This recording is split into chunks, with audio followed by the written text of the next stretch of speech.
family are working on skills and techniques and ways that we can all change and make things better for everyone. Find out more at nosuchthingasabully.com. Portions of the Sports Fix brought to you by Harry Buffalo. Catch every UFC pay-per-view live in full HD at Harry Buffalo North Olmsted, just outside Great Northern Mall. Harry Buffalo. Join the herd.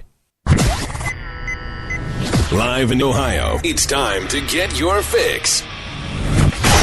The Sports Fix.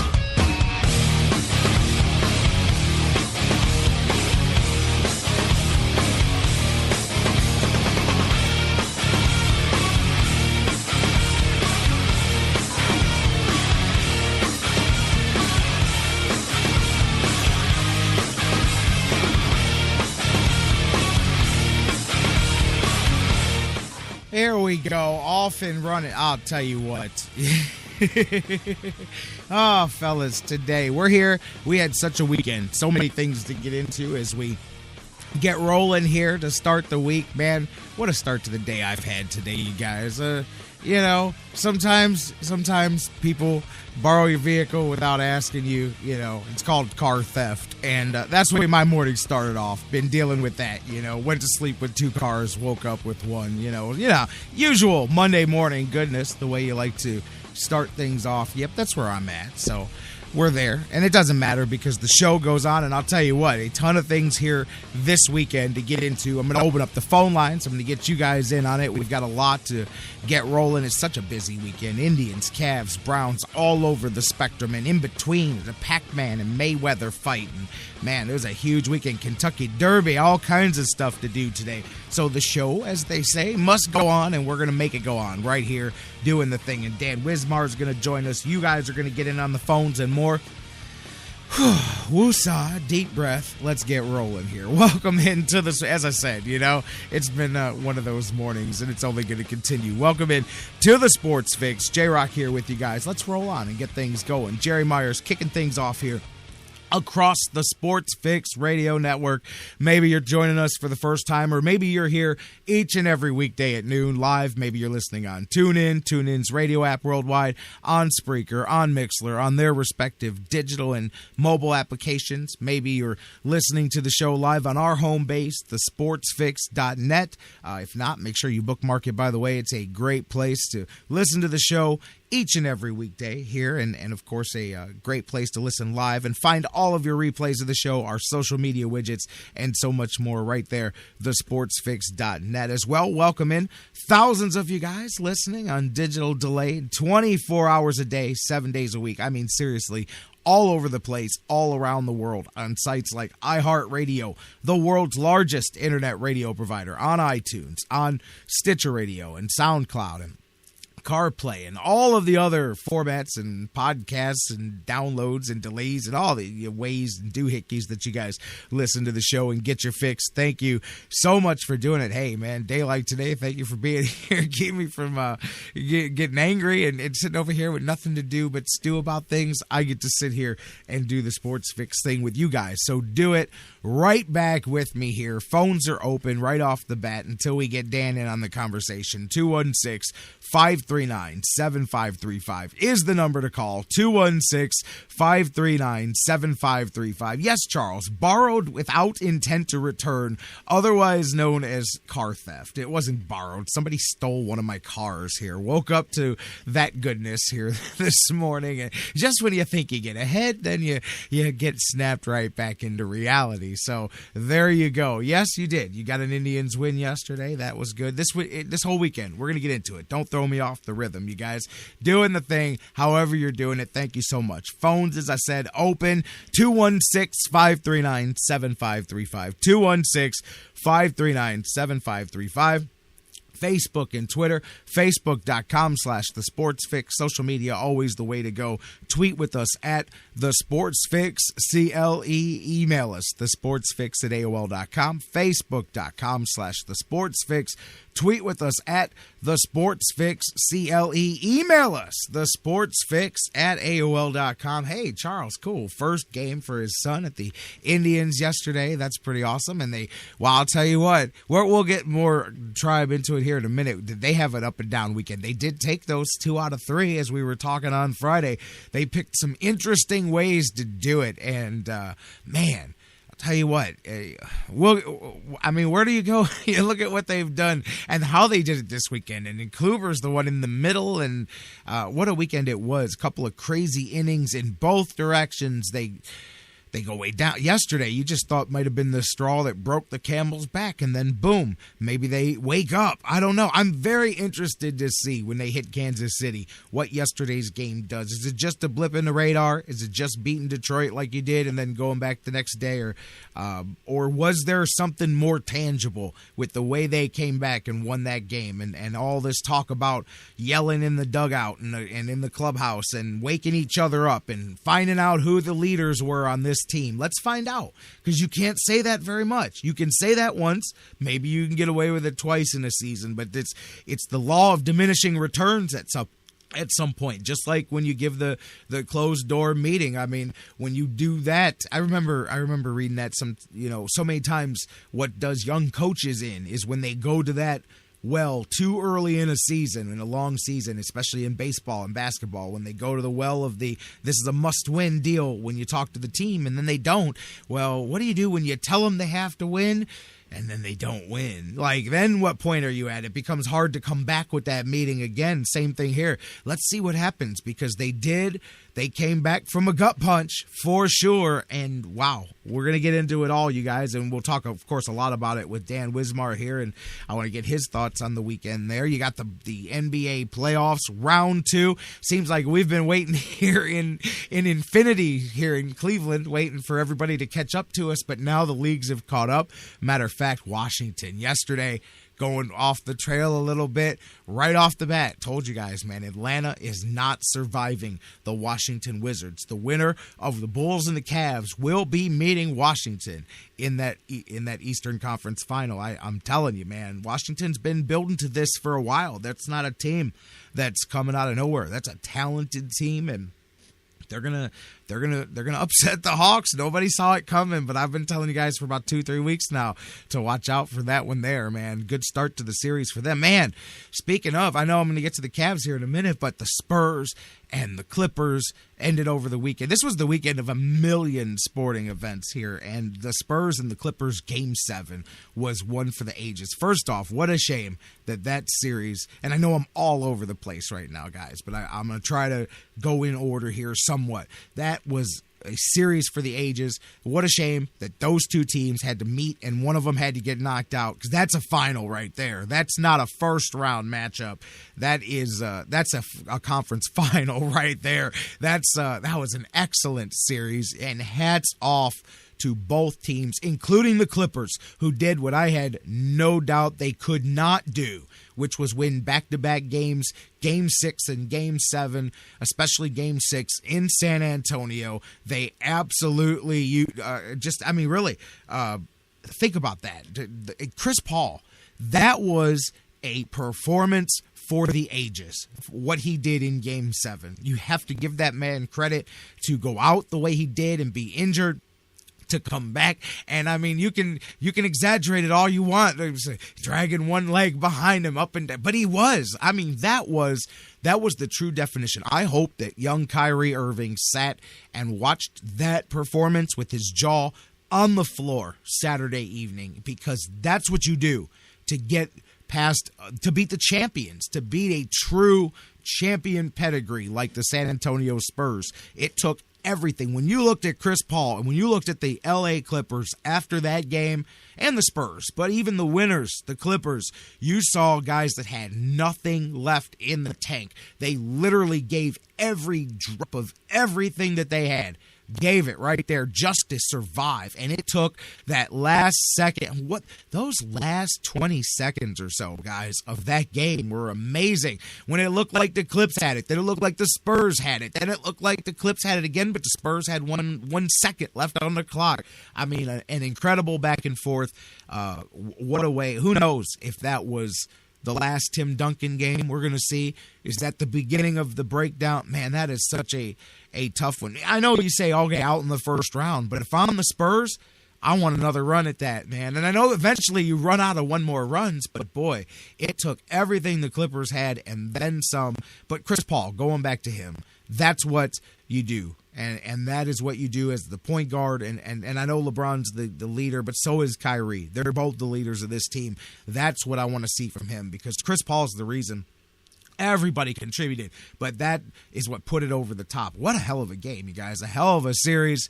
Again, hats off to both of those teams, man. And now you move on to the next round with the Clippers. You wonder how much a series like that, I mean, to be involved in a series like that, yeah, look at the physical toll that 4-game sweep took for the Cavs over the Celtics. I mean, imagine what that series, that leaves you, and you have no time to rest, and you put that tongue back in your mouth, and you get back out there and get right back on the horse. But what a great end to that, and easily the best first round series, no doubt. I mean, the only truly competitive one of all of them, and it was absolutely amazing. And now the Cavs got one of their own lined up here.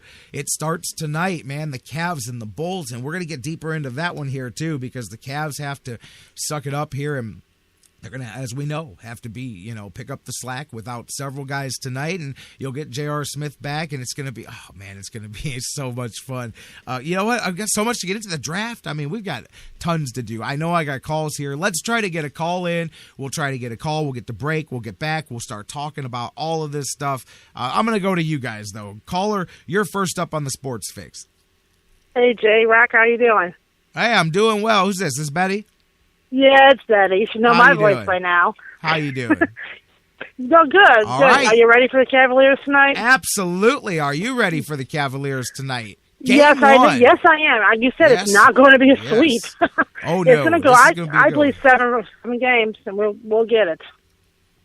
6 or 7 myself. I'm with you. I definitely predict a longer series. I don't know if it goes 7 though. I think the Cavs win this thing in 6, but it's gonna be a knockout, drag out series for sure, and I'm so looking forward to it. Just ready to get back. Like I said, it seems like it's been forever since they've been playing. It's only been 8 days, but it's time to get back out there and start knocking that rust off and get back. I heard through the media grapevine of guys that were at practice the other day that they had one hell of a practice the other day. One of the most intense practices this Cavaliers team has had as far as a 5-on-5 against each other. So, hopefully that's a good sign of at least doing the best you can while you're off to get yourself ready. And I'm ready, man. And like I said, I don't know, Betty, if you saw that Game 7 with the Spurs and the Clippers, but I hope hope all the Cavs were watching it, but I hope Kyrie watched Chris Paul and the guts that he left laying out there to help them Clippers knock off the Spurs, because that's what it's going to take. It's not just get out of the way of LeBron. That doesn't work in the NBA playoffs, and I know Kyrie knows that. I'm excited to see him take the next step this series. Yeah, me too. I mean, without, what do you think about us not having Love?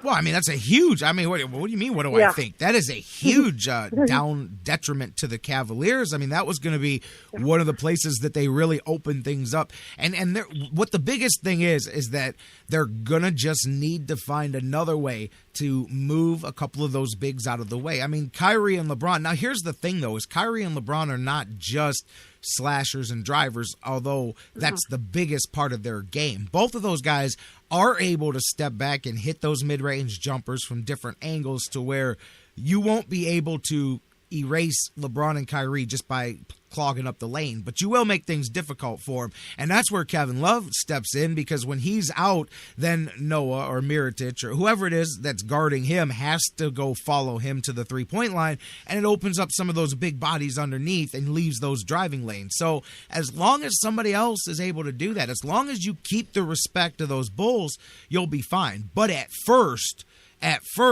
you'll have to you're going to have to deal with that, because the Bulls defense is not going to leave the paint there until you start forcing them to. Now, if it's James Jones, if it's Mike Miller, whoever it is, if you get that guy who starts opening it up again, then that becomes nullified. And I expect Tristan Thompson, as I've said, to be huge in this series. Yeah. And I'm looking forward to it. It's going to be physical, that's for sure.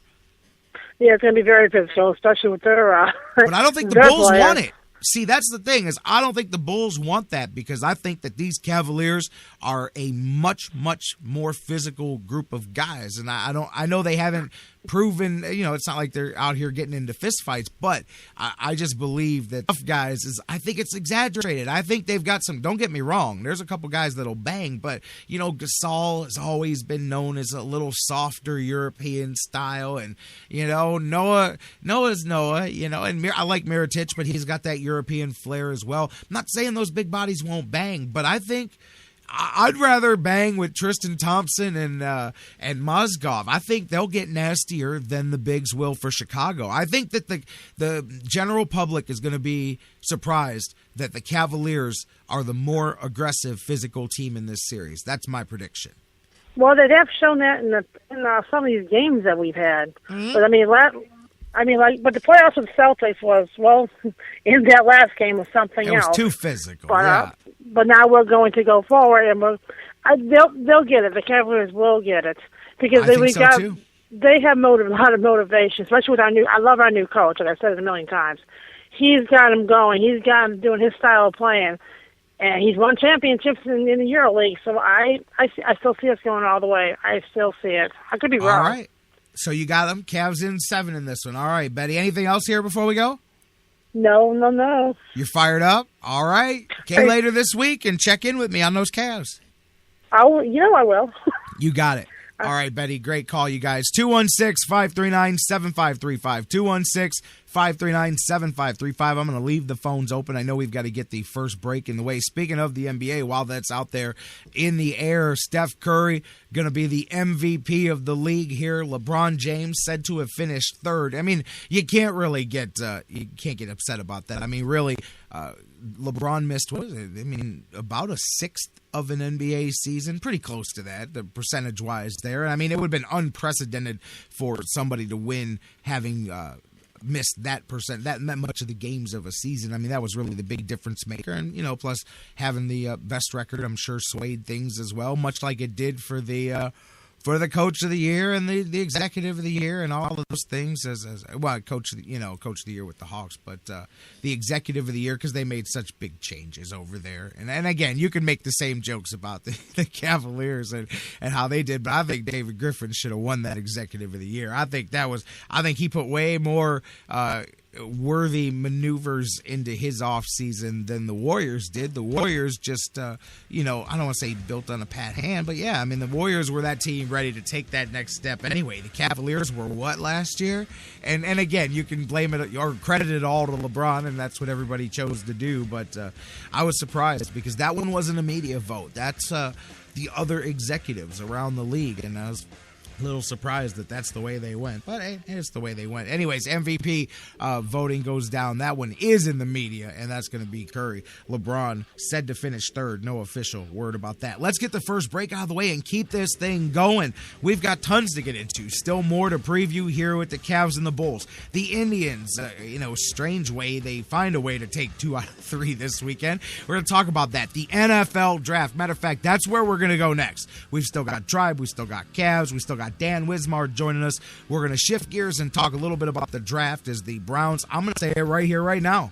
You want to know where I'm at? I'll sum it up when we come back, but this was the best Browns draft since they returned in 1999, and I'm saying that knowing that it's going to take 2 or 3 years to see these players and know how they grade out on the field. Doesn't matter. Just the way the draft played out. Easily the most sensible, just common, sensible drafting by the Cleveland Browns. Some people may not like that. That's fine. They didn't do too well when they went in the opposite direction. Now, did they? I'm very happy with the draft, and I'm going to talk about that. We'll get your take on that and Dan Wismar, and then we'll talk some more Tribe, Cavs, Buckeyes in the draft, Gladiators, Mayweather-PacMan. We had the Kentucky Derby and more. The Sports Fix, baby. We have just begun to fight.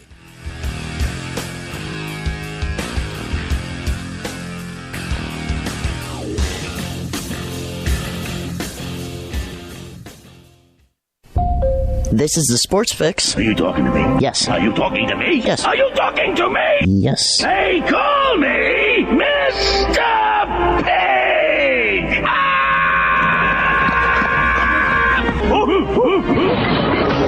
call you whatever you like, as long as we can call you a fan of the Sports Fix. Hey guys, before we go to the break, I want to talk to you a little bit again about our good friends at Harry Buffalo North Olmsted, the UFC, the Ultimate Fighting Championships, some of the hottest fights in the world today. Each and every one of their huge events, Harry Buffalo is one of the few places in Northeast Ohio you can go there and watch each and every UFC fight at the Harry Buffalo. And let me tell you, I've been there. The people are out the door. They are to the rafters. It is one of the craziest environments for some UFC fights. Wing Mondays, they've got great deals on wings and drinks, and every day of the week there's a different special, a different deal. And don't forget the Bison Burger, the unbelievable. It is the combination of a fantastic burger and eating healthy combined into one unbelievable sandwich. You have got to get a Bison Burger while you're there. So whatever you're looking for, whatever day of the week, Monday through Friday, Saturday, Sundays, there's something for you at the Harry Buffalo North Olmsted, just outside Great Northern Mall. Check them out today. Harry Buffalo, join the herd. Sports Fix listeners, like us on Facebook today. Facebook.com/The Sports Fix. How to be a great dad in 15 seconds. Bike ride, go fish, walk in the park, phone call, milkshake, play catch, picnic, fly a kite, tell jokes, laugh, talk, read a story, tell a story, bumper car, swing set, bowling, pillow fight, cut loose, stay tight. Whew. Because the smallest moments can have the biggest impact on a child's life. Take time to be a dad today. Call 877-4DAD-411 or visit fatherhood.gov. Brought to you by the U.S. Department of Health and Human Services and the Ad Council. Fantasy sports lovers, you put so much time, hard work, and effort into playing week to week that it quickly stops being a fantasy and starts getting real. And when the smoke clears, you want to show off those victories with a real prize. I mean, a really real prize. Nobody does that like Fantasy Jocks. The crew over at Fantasy Jocks have beautiful, high-quality, and heavy-duty championship belts, rings, trophies, and so much more for all your fantasy sports needs. There's literally only one place to go. FantasyJocks.com. Here we go, bring it on in. It's time now. It's all city. We got to do it for them, dog. We got to do it for Cleveland. They're waiting on us. Let's find what we're about. Let's get it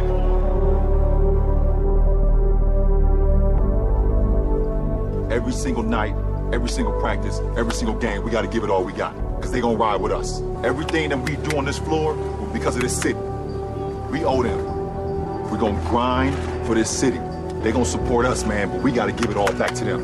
We get it done. The toughness that we have on the court is going to come from this city. Everybody, the whole city of Cleveland, that's what it's all about. It's time to bring them something special. Let's go. Bring it on in, everybody. Let's go. Hard work on 3. Together on 6. 1, 2, 3. Hard work. 4, 5, 6. Together. 1, 2, 3. Hard work. 4, 5, 6. Together.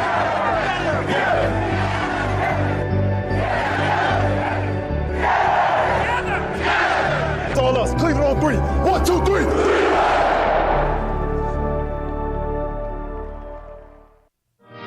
Hey everybody, this is Jerry the King Lawler from WWE, and you're listening to the Sports Fix.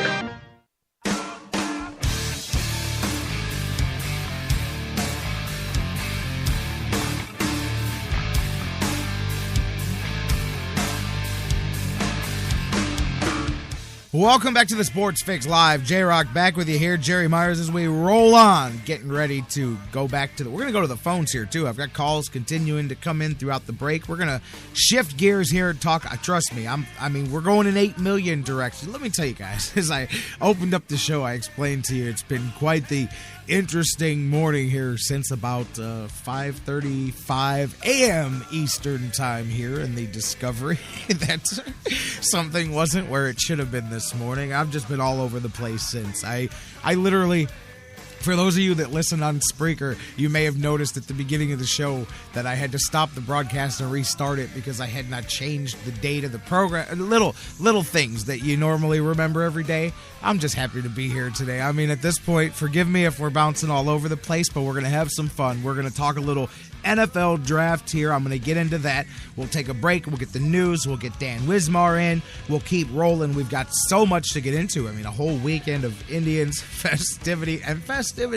It would pretty much sum up both of them. I almost want to start there because it's improbable how they did Friday and Sunday. I mean, this could have been the worst weekend. I mean, anyways, we'll get into that. I want to get Dan in and we'll talk some Indians here. I want to talk draft with you guys. 216-539-7535. 216-539-7535. Facebook.com/TheSportsFix.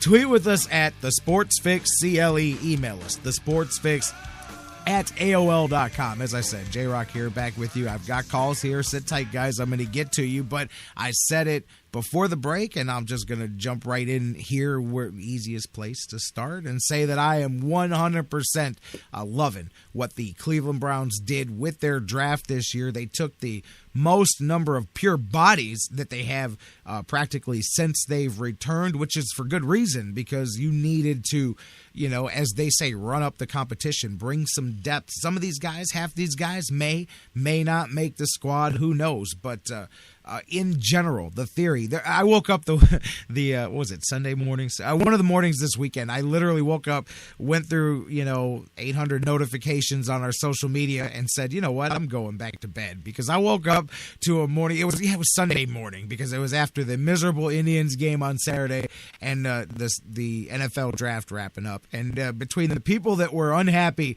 that the Browns didn't draft a receiver to fit their needs, or didn't trade their entire draft to go get the quarterback that may or may not be what they want him to be, and then the other half that wanted Terry Francona fired and on the hot seat. I said, you know what, I'm going to. I think I tweeted something to the effect of, when you wake up and half your timeline's complaining about the draft and the other ones are wanting Tito fired, you go back to bed. You just go back to bed and try to get in a few hours. And I don't know. I get it. I get that some people want to, and I heard, you know what, I made the mistake the other day. I spent a lot of time in the car this weekend. I made the mistake of actually flipping on some sports talk radio, which I never do. And I was actually flipping, thinking that they were going to be playing some of the day 3 stuff of the draft, and instead they just had guys talking. So I said, oh, well, I was listening while I was there. And the first words I hear are, everybody's complaining. I just wish the Browns would do the sexy thing for once. Am I the only person who's not an idiot here? Am I the only person who forgot? Does everybody else not? The Browns have never went for the flashy, sexy pick. Hello. Do you have short-term memory loss? Because all I need to do is go back 12 months, one freaking draft, for the Browns to go back and take the sexy, splashy pick. And if you want to get really technical, you can go back several. I mean, hey, they thought they were making a splash with Trent Richardson. We can keep going. They thought they were making a splash with Braylon Edwards many times. But just last year, they sabotaged their own season last year, making the sexy pick that's going to sell 8 million jerseys on day one and change the future. And now, a year later, people are saying, well, I just wished for once the Browns. That was actually what I heard somebody who is gainfully employed in sports talk radio making that argument. And I said, you're kidding me, right? I wish I knew who hired you, because that's an easy mark, and I'd like to work for that guy. No offense, but if that's that, really, you're waiting for the year that the Browns make the sexy first-round draft pick. Have we completely erased Johnny Manziel from our memory, let alone anything else that they've done over their history? Get out of here with that, man. Listen, I understand that people want to repeat what they hear other people say over and over again. And it's a quarterback league, and this is an offensive-driven league, and the Browns need to draft a quarterback. They need to draft a wide receiver. Fine. There was no quarterback to draft. So you guys can get off of that right there. You can tell me what you want about who was there.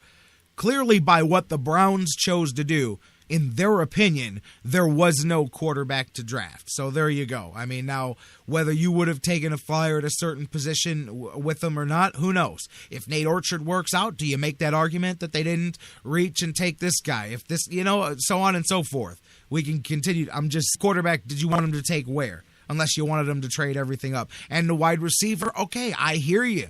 But, and we said this a bit on Friday, Now, I wanted them last year to draft wide receiver. And, of course, I want them to continue to address the position until we find just that big knockdown wide receiver that you're looking for, that not every team has. And not every team that has that guy is successful with him. Last I checked, the Seattle Seahawks don't have any wide receivers, and they seem to do pretty well with a running game and a decent quarterback and a defense. It seems to me that the Browns are following the model of a team like the Seattle Seahawks. And that, to me, is a hell of a model to follow. I love the way the Browns are building themselves, because this was not a draft. And I'll go back to, I just went off a little bit.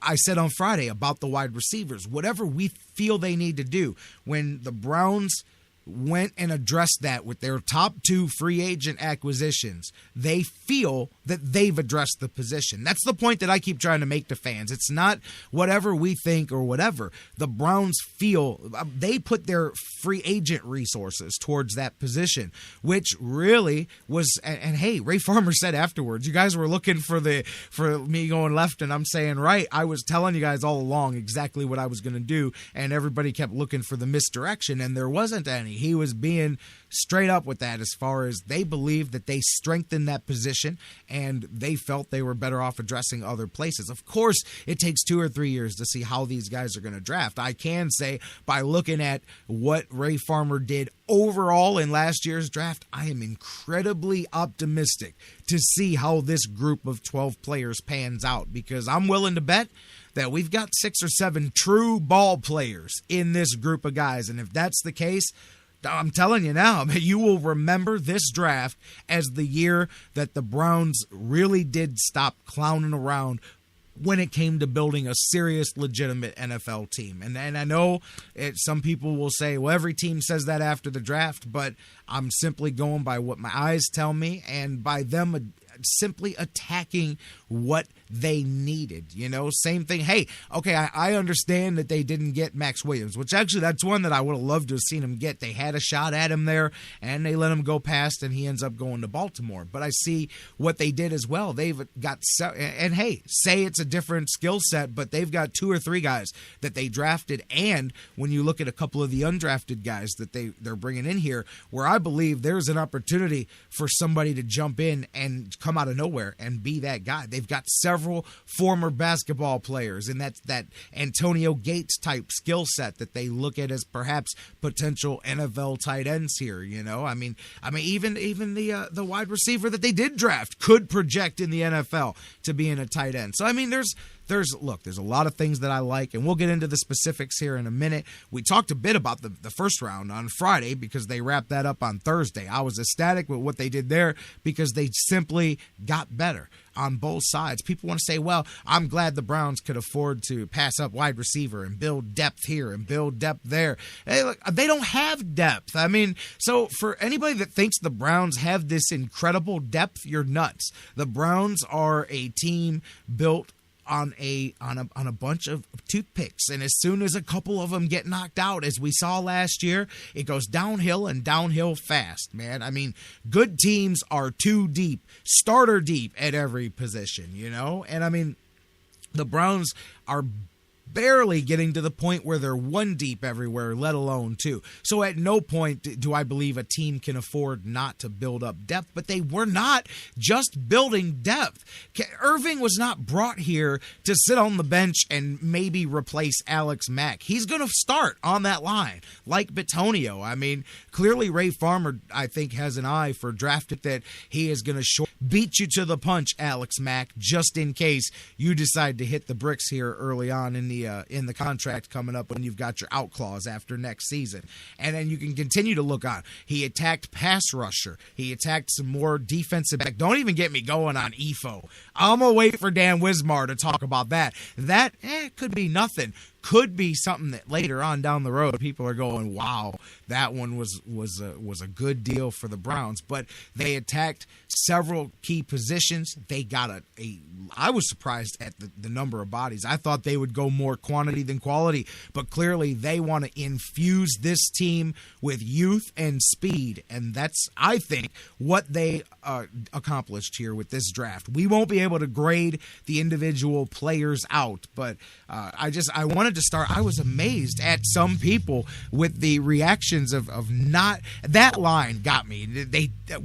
Boy, as fans and media, we just wish they would take the sexy pick. And I'm like, man, I know you weren't off last year because you were all riding the Manziel bandwagon. So maybe, I don't know, maybe you had too much ace of spades and the hangover made you forget about that whole year of your existence where you said guys like me thought we don't know nothing about football if we thought that the Browns didn't know what they were doing with that. But anyways, I'm going to go to the phones here. I want to see what you guys think, and then we get a break. We'll get the news. We'll get Dan Wismar in, and we'll get a whole lot more into this. But caller, you're next up on the Sports Fix. J-Rocc Daddy. Hey, that's LG. What's happening, baby? I'll tell you, J-Rocc Daddy, I couldn't be more in agreement with you about this Browns draft. I got to tell you, man, I said it last week, I think. I'm going to say it again this week. This is the most mature Browns draft that I've witnessed in a very, very long time. These guys, they brought in some guys that I consider to be difference makers, and I know your theory about waiting 2 years to see how this all pans out. I think there's a couple of guys, especially with Shelton and Irving. These guys are difference makers that I do truly believe are going to do nothing but good things for the Cleveland Browns football team. Now let's talk about some of the other guys, man. Let's talk about EFO. You know what? EFO, man. You know what? It's like we committed some kind of felony theft when we grabbed that guy. Let me tell you, that's a Patriots pick, brother. That's the pick that the good teams get away with, and you hope it works out. Real quick, for those of you guys that don't know what we're talking about, Ifo Ekpreolomo. He's from Oregon. He's the cornerback who tore his knee all up. He was projected to be a first or at worst second-round pick until the injury, and the Browns were able to snatch him up with their last pick in the draft, knowing that he's most likely going to have to sit out, much like Pierre Desir this past season, although Desir made it in for the second half of the year. They know that Ifo is most likely going to be hindered as far as the first season. They almost look at him as somebody who could be a potential, like the equivalent of a first or second round draft pick next year, or even late in this season whenever he's able to come back. But that's like a free pass. That's a lottery ticket that in the past the Browns had ignored in the draft. I was absolutely shocked that they made that selection. I said, man, that's when good teams are drafting, they spot the value there and they go, I can't pass that up. And I think that, hey, he could turn out to be a guy who just doesn't get healthy. That's very possible. But if he does, one day... J-Rocc, let me stop you right there for 20 seconds. Hold up a minute. Yeah.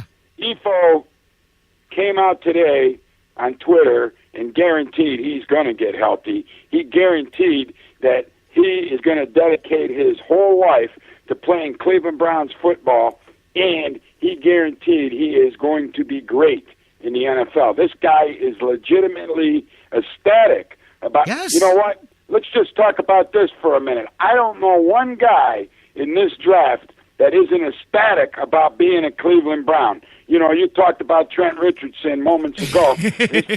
His first comment after he was drafted is, thank God I'm going to be rich now. My family don't got to worry about nothing. He never once mentioned what a privilege and what an honor it is to play Cleveland Browns football or even to be in the National Football League. Ifo came out this morning on Twitter.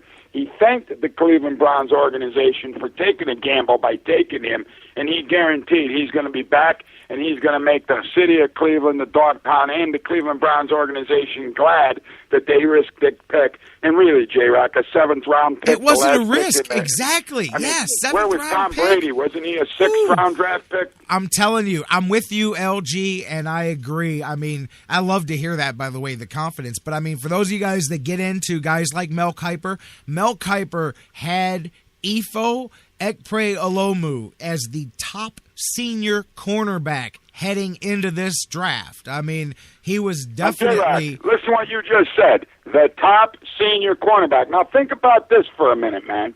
Think about this.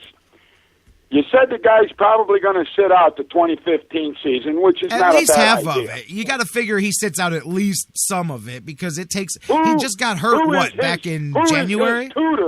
Who is his tutor, J-Rocc, I know, Daddy? Brother. You got a couple of veterans. You've got Tremont Williams, who just came over from a winning environment in Green Bay, and you've got Joe Hayden. I mean, you've got a couple of great. I know Joe Hayden had his ups and he had his downs, but I got to tell you something. Sitting back for 8 or 9 games, or let's say 10 or 12 games, watching an all-pro cornerback like Joe Hayden, that could be nothing but a benefit for Ifo. And guess what? Guess what Ray Farmer did with that pick? Ray Farmer gave himself a possible redemption and a motivation for Justin Gilbert because think about that. I mean, hey, maybe your first round pick does or doesn't pan out, but maybe you steal a first round pick in the 7th round here with this one. I've got to tell you, for anybody and I had doubts after the first round. I kept saying last year, when you look at the draft, I wanted to separate the first round from the rest of it because if you take the first round out, I thought Ray Farmer looked really good, and then you look at the first round and you scratch your head. Well, I think this year it appears like a continuation of everything except the first round last year because I look at this and I go, hey, anybody out here who goes, and there's still people that say this Farmer guy doesn't have a clue, but I disagree. I think those people obviously don't know football, J-Rocc. You know I what? thought he did great. You got to remember, this isn't Joe Banner. This is a guy. Ray Farmer is a guy that actually played professional football in the National Football League for the Philadelphia you know what though? Eagles. Joe Banner, I got to say this, man. I did not like his attitude. Joe Banner knows some football, man. Joe Banner. But for God's sake, let's give Farmer a look. I'm going to tell you something. This draft, J-Rocc, I mean, if you read my article on Ifo on the Cleveland Sports 360 website, I got to tell you something, J-Rocc. This shows me that the Cleveland Browns sat down as an organization. They probably locked Jimmy Haslam out of the room, and they sincerely did their homework, man. These guys looked at the players that are available in the draft. You and I talked numerous times about the need for an offensive lineman and a defensive lineman. And what do? 1 and 2? Bang! They take the offensive and the defensive lineman. Not in that order. 1 was the defensive guy. 2 was the offensive lineman that can play any position on a line practically, man. Absolutely. Absolutely. These guys did their homework this season. You know what, though, LG? Let me jump in because I want to go to another guy because we really kind of leaving out the blanks here. Okay, we talked about their last pick and their first couple, but let's go through these middle rounds because in the 2nd round, when so many people, and here's something else to pay attention: the Browns drafted 12 guys, right? Do you know that all of them except for 3 were seniors, and there's a reason for that because these guys, this scouting team values guys that played all 4 years, that have that experience, that have, you know what I mean, played out the string. It's a perfect example of what you mean in an article I wrote today, J-Rocc, with Johnny Manziel. Even with Manziel, let's say rehab did this guy a wonder of good. He's got 2 years of college football under his belt, man. Right, I agree, and this is showing that the Browns want to raise their football IQ and get some guys. I mean, I totally dig it, but let's look through. You look at in the 2nd round when so many people were going wide receiver. Nate Orchard, I'll tell you what, Nate Orchard is a Mike Pettin linebacker to a T. He's a Paul Kruger type. He's a big guy too, J-Rocc. This is a big guy, man. Coming out of Utah. And matter of fact, so did Paul Kruger. Kind of a small world here. But he comes out with the ability to get to the quarterback, with the ability to play on either side there outside, and he's got good coverage skills. There's a lot of people early saying Nate Orchard is going to really put the fire under Barkevious Mingo to either get up or get off the pot. You know what I'm saying? Because that's a guy that can step in. And as guys get drafted, remember, the new regime likes their guys more than the old regime's guys. These guys didn't draft Barkevious Mingo. But I want to hang on real quick, LG, because in the third round there, man, I loved both of the third round picks. And in all honesty, everything through 4, I can see being at least starter to second, backup level, as well as special teams. Now you start to, obviously the rest hope to just make the team. But Duke Johnson, in a matter of fact, we were talking running backs last week with Dr. Football and with Jeff Gorman, and Duke Johnson's one that I specifically pointed out that the Browns could do no wrong bringing him in. A guy like that who can catch those passes out of the backfield may have been right up there with the best running backs in the draft, and I think that you'll be talking about Duke Johnson 2 or 3 years from now like one of those guys that comes out of the middle of the draft. You know what I mean? Like Giovanni Bernard. Go ahead. Hold on a minute, J-Rocc. Yeah. Everybody's talking Duke Johnson, great hands. You know how huge it's going to be for the Cleveland Browns special teams to have a guy that might be able to stand back there, catch the football, and make a punt return? No, I hear you. That's the other thing is for everybody. Bro. That's a whole other dimension this football team has been missing. That was one of my arguments when people were going nuts to me. Oh, man, why would this stupid GM draft a running back when you've got Crow and West and you need wide receivers? Did anybody notice that we can't return kicks? Because Duke Johnson's a kick returner. He's a kick returner, baby. He's going to instantly. We can't even catch the ball, J-Rocc. I know, brother. Duke Johnson is instantly going to jump into the return game, as well as, I'm going to say this now, I think that he may end up being the primary back by the time things are done, man. I'm just saying, if not, he's definitely going to make the other guys better. I think that was an excellent pick for the Browns in the third round, as I do Xavier Cooper as well. There's another guy. You've really added a couple of guys now, one in the middle with Shelton and one here in Cooper on the end, that both are going to be in the mix to be in that rotation right away, and that's a guy that can get after the quarterback as well, man. So, again, I'm there. Hey, Ibrahim Campbell, there's a guy that can be right in the mix there in the safety position. I mean, and look who he's got to learn from back there. That's another guy from Northwestern that I think... I'm telling you, I think that he coming over from Northwestern. J-Rocc, let's just talk about the wide receiver position, because I'm sick and tired of hearing about it too. They took Vince Mayle, which I was saying earlier. I actually think Vince Mayle could end up being more of a tight end for the Browns. Well, listen to this though, J-Rocc. The Browns, obviously, if you look at this draft and you look at what this front office has done and your scouting team, and like I said earlier in this conversation, they really did their homework in this draft. And I go back to say this is the most mature draft I've seen the Browns have since 1999 coming back to the NFL. What I want to tell you is they know they have engine problems in the car. Now, why would you take a new body to put in? You can't drive a car without an engine. You know what I'm saying? They know their weakness. They're not stupid. They know the weakness is they have an unproven commodity at quarterback. Now, let's say that, everybody's thinking about Manziel and the other guy. What about Connor Shaw? This guy has balls. Mike Pettin loves his intestinal fortitude. We saw what he did against Baltimore last year. Let's not forget this guy for a minute, because we can't rule out. We don't know who the quarterback for the Cleveland Browns is. So why do you need...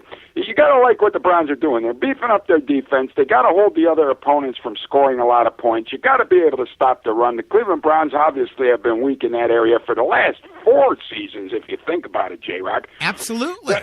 Absolutely. That's number one. Number two, if you don't have a proven commodity to throw the football, what do you need a wide receiver for? Look what they did. They took a running back. We got a couple good running backs coming back for their second year this year. Those guys were doing a great job. Pound the football down the opponent's throat, stop them from scoring points, and hopefully you can get lucky once in a while and produce some wins, man. I'm liking what I'm seeing in this draft. I agree with you 100%. I love it. I think the Browns really did their homework. I think, when I look at the grades some of these so-called professionals give the Browns, I mean, they put us in last place in the AFC North. as far as draft grades go. I don't believe that. I think I will say this: the whole division got better in the draft. I definitely do. I like, obviously, offensively, Baltimore picked up some weapons. Grant ended up going to Pittsburgh. When Dan joins me next, he knows I'm going to say it because we were just talking about that the other day. And when he brought up Grant, I said, you know where I could see him going?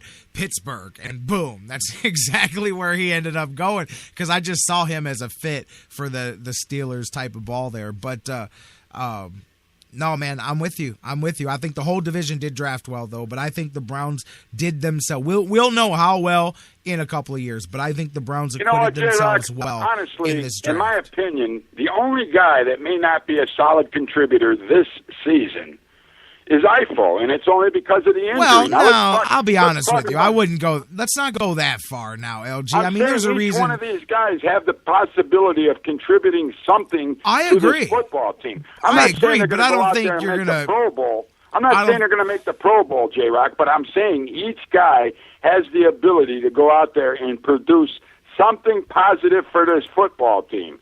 Now, let's face it. You don't win championships a lot of times just by having one star on your team. It's who you surround that one star with that produces a star football team. There's no I in team, and I'm going to stand by my statement. At the end of the season, me and you could sit down and we can grade this statement. But you might write it down, man, on May 4th.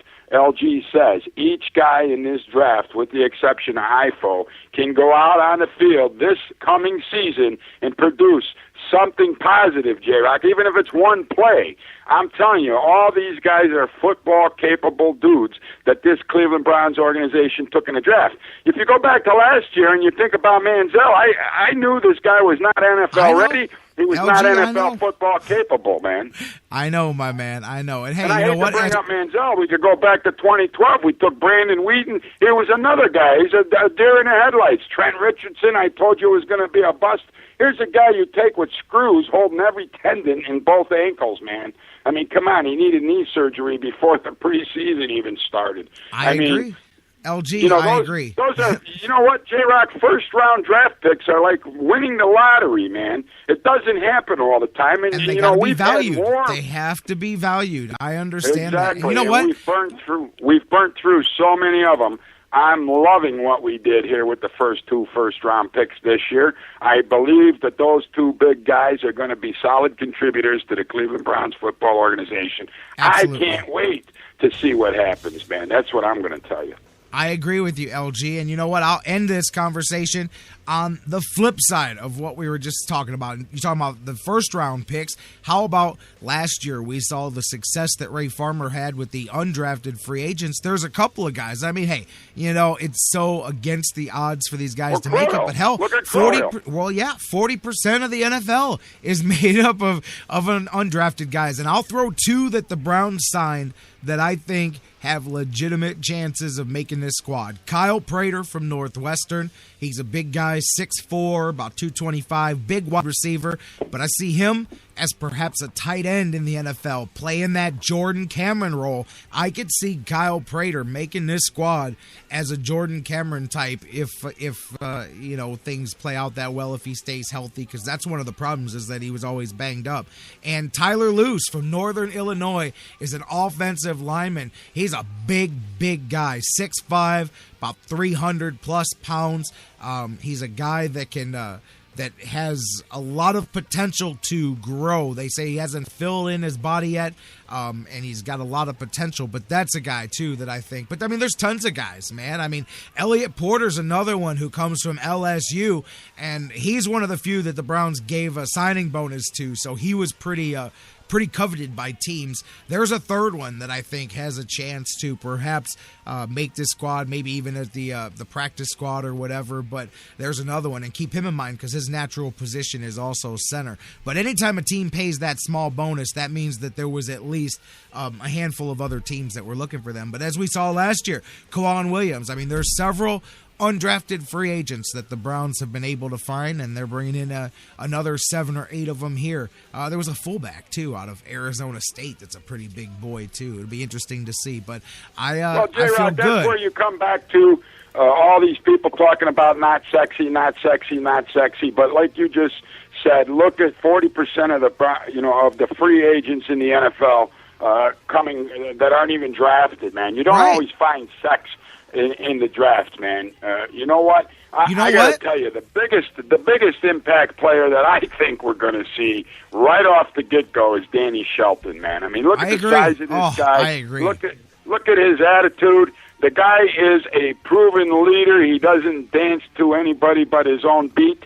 And I got to tell you something, man. You know who he reminds me of, J-Rocc? He's a bigger version of a Michael Dean Perry in my Absolutely. opinion. Or Haloti Ngata is one that I for a more recent comparison, Ngata is one that I compare him to, but I absolutely agree with you, LG. Absolutely.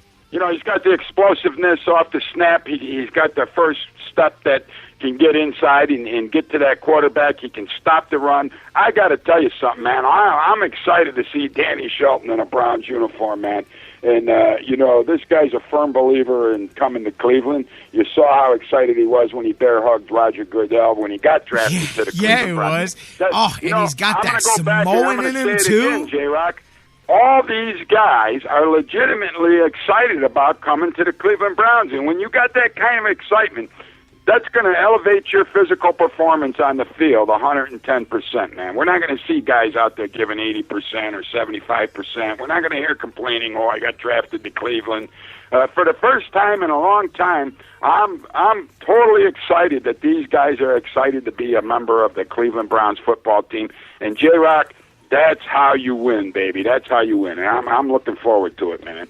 I agree. I think that the Browns made several steps forward here in this draft, and I'm looking forward to seeing what Dan Wismar I want to go back to last year's draft, and I want to go back just to say this again. I'll never believe it until I die, J-Rocc, even if I was on my deathbed. I do not believe. I know where you're going. I do not believe that Ray Farmer picked Johnny Manziel. I wrote a multitude of stories about it. Yep, Ray Farmer has football knowledge. He just proved it in this draft. He proved it with Bitonio and some of the other guys he drafted last year. He was the fall guy for Jimmy Haslam. And anybody that knows how Jimmy Haslam does business, J-Rocc, anybody that knows how Jimmy Haslam does business is if you don't agree with Jimmy Haslam or you don't go along with his policies, guess where you end up, J-Rocc? Out the door. That's that pilot flying J. That goes and holds true for the Cleveland Browns. If his idea is not a good idea and you voice your opinion, you're not going to be in that organization very long. This was Ray Farmer's first position as a GM in the NFL. He's a black man. You know that. Everybody in the world knows that. Getting a black man to be a GM in the NFL, there's not a whole lot of them. It's a big step for Ray Farmer. He has to be Jimmy Haslam's yes man, and he took the fall. I wholeheartedly believe he took the fall for this Johnny Manziel snafu. You can't tell me with his football knowledge and playing on a defense in the NFL all the years that he did, that this guy really thought Johnny Manziel was the proper pick for the Cleveland Browns. It was so funny how after that draft, Haslam came out and said how it was his idea because the homeless guy told him to. As soon as he saw what a bust we had, he shut up real quick, didn't he, J-Rocc? LG, I love you, man. He hangs Ray Farmer out to dry. You found a way to bring it back to Manziel, man. I love you, LG, man. I'm not trying to do it on purpose. I know.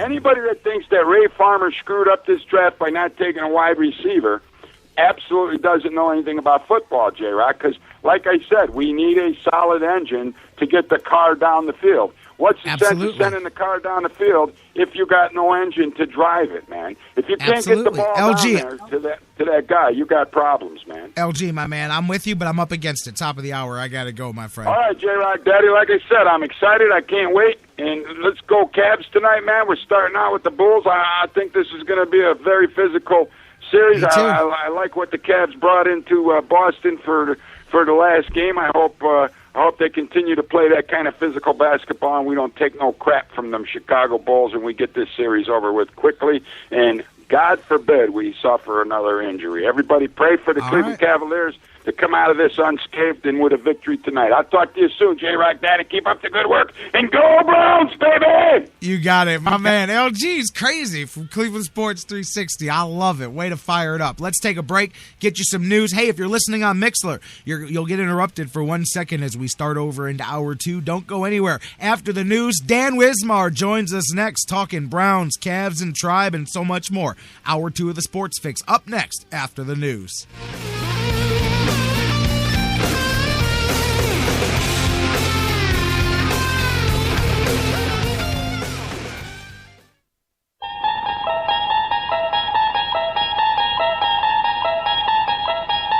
You unlock this door with the key of imagination.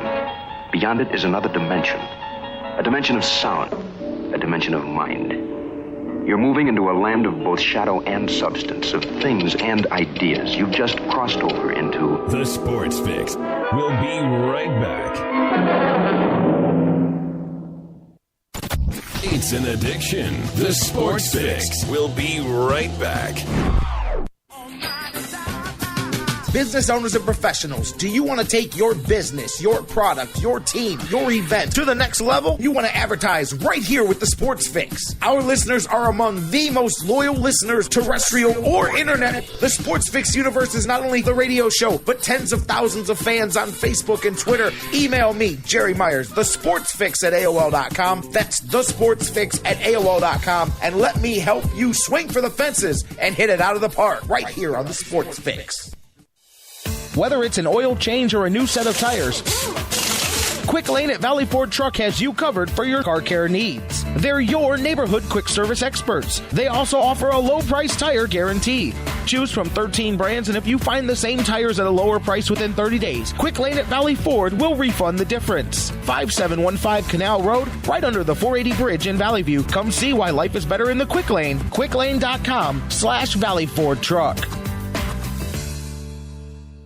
Portions of the Sports Fix brought to you by Signs and Ship, the official printing source of the Sports Fix. Locations in Ohio, Pennsylvania, Virginia, and Florida. Find out more at signsandship.com.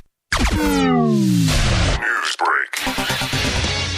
Good morning, I'm Bob Picozzi. His team led the league in wins with 67. Golden State guard Steph Curry will be named the NBA's most valuable player. This, according to ESPN's Mark Stein and multiple reports. He will be presented with the award before tomorrow night's playoff game at home against Memphis. LeBron James will be in the conference semifinals for the 10th consecutive year. His Cavaliers will host the Bulls tonight in Game 1 in the East. In the other Eastern semi, Bradley Beal scored 28 points yesterday to lead Washington to a 104-98 win in Atlanta in Game 1 despite a slow Wizards start. Sometimes we get off the bad starts, but we do a great job of sustaining it. But I think moving forward, we got to do a better job because those leads can continue to increase. But so we got to do a better job of getting off to a better starters. Game 2 will be tomorrow night in Atlanta. Nikita Kucherov scored 2 goals last night to lead Tampa Bay to a 6-2 win in Montreal. The Lightning have taken a 2-game-to-none lead in their Stanley Cup Eastern semifinals and have the next 2 at home. Fox Sports is reporting the Brewers will name Craig Counsell their new manager. He'll replace Ron Renicky, who was fired last night following a 7-18 start. Construction sites call for heavy-duty cleanups. Pros know they can count on Quickie Job Site push brooms to get the job done right. With durable handles and reinforced braces, they're performance engineered to take on heavy-duty debris. Look for the Quickie Job Site brand at the Home Depot. You're listening to the Sports Fix.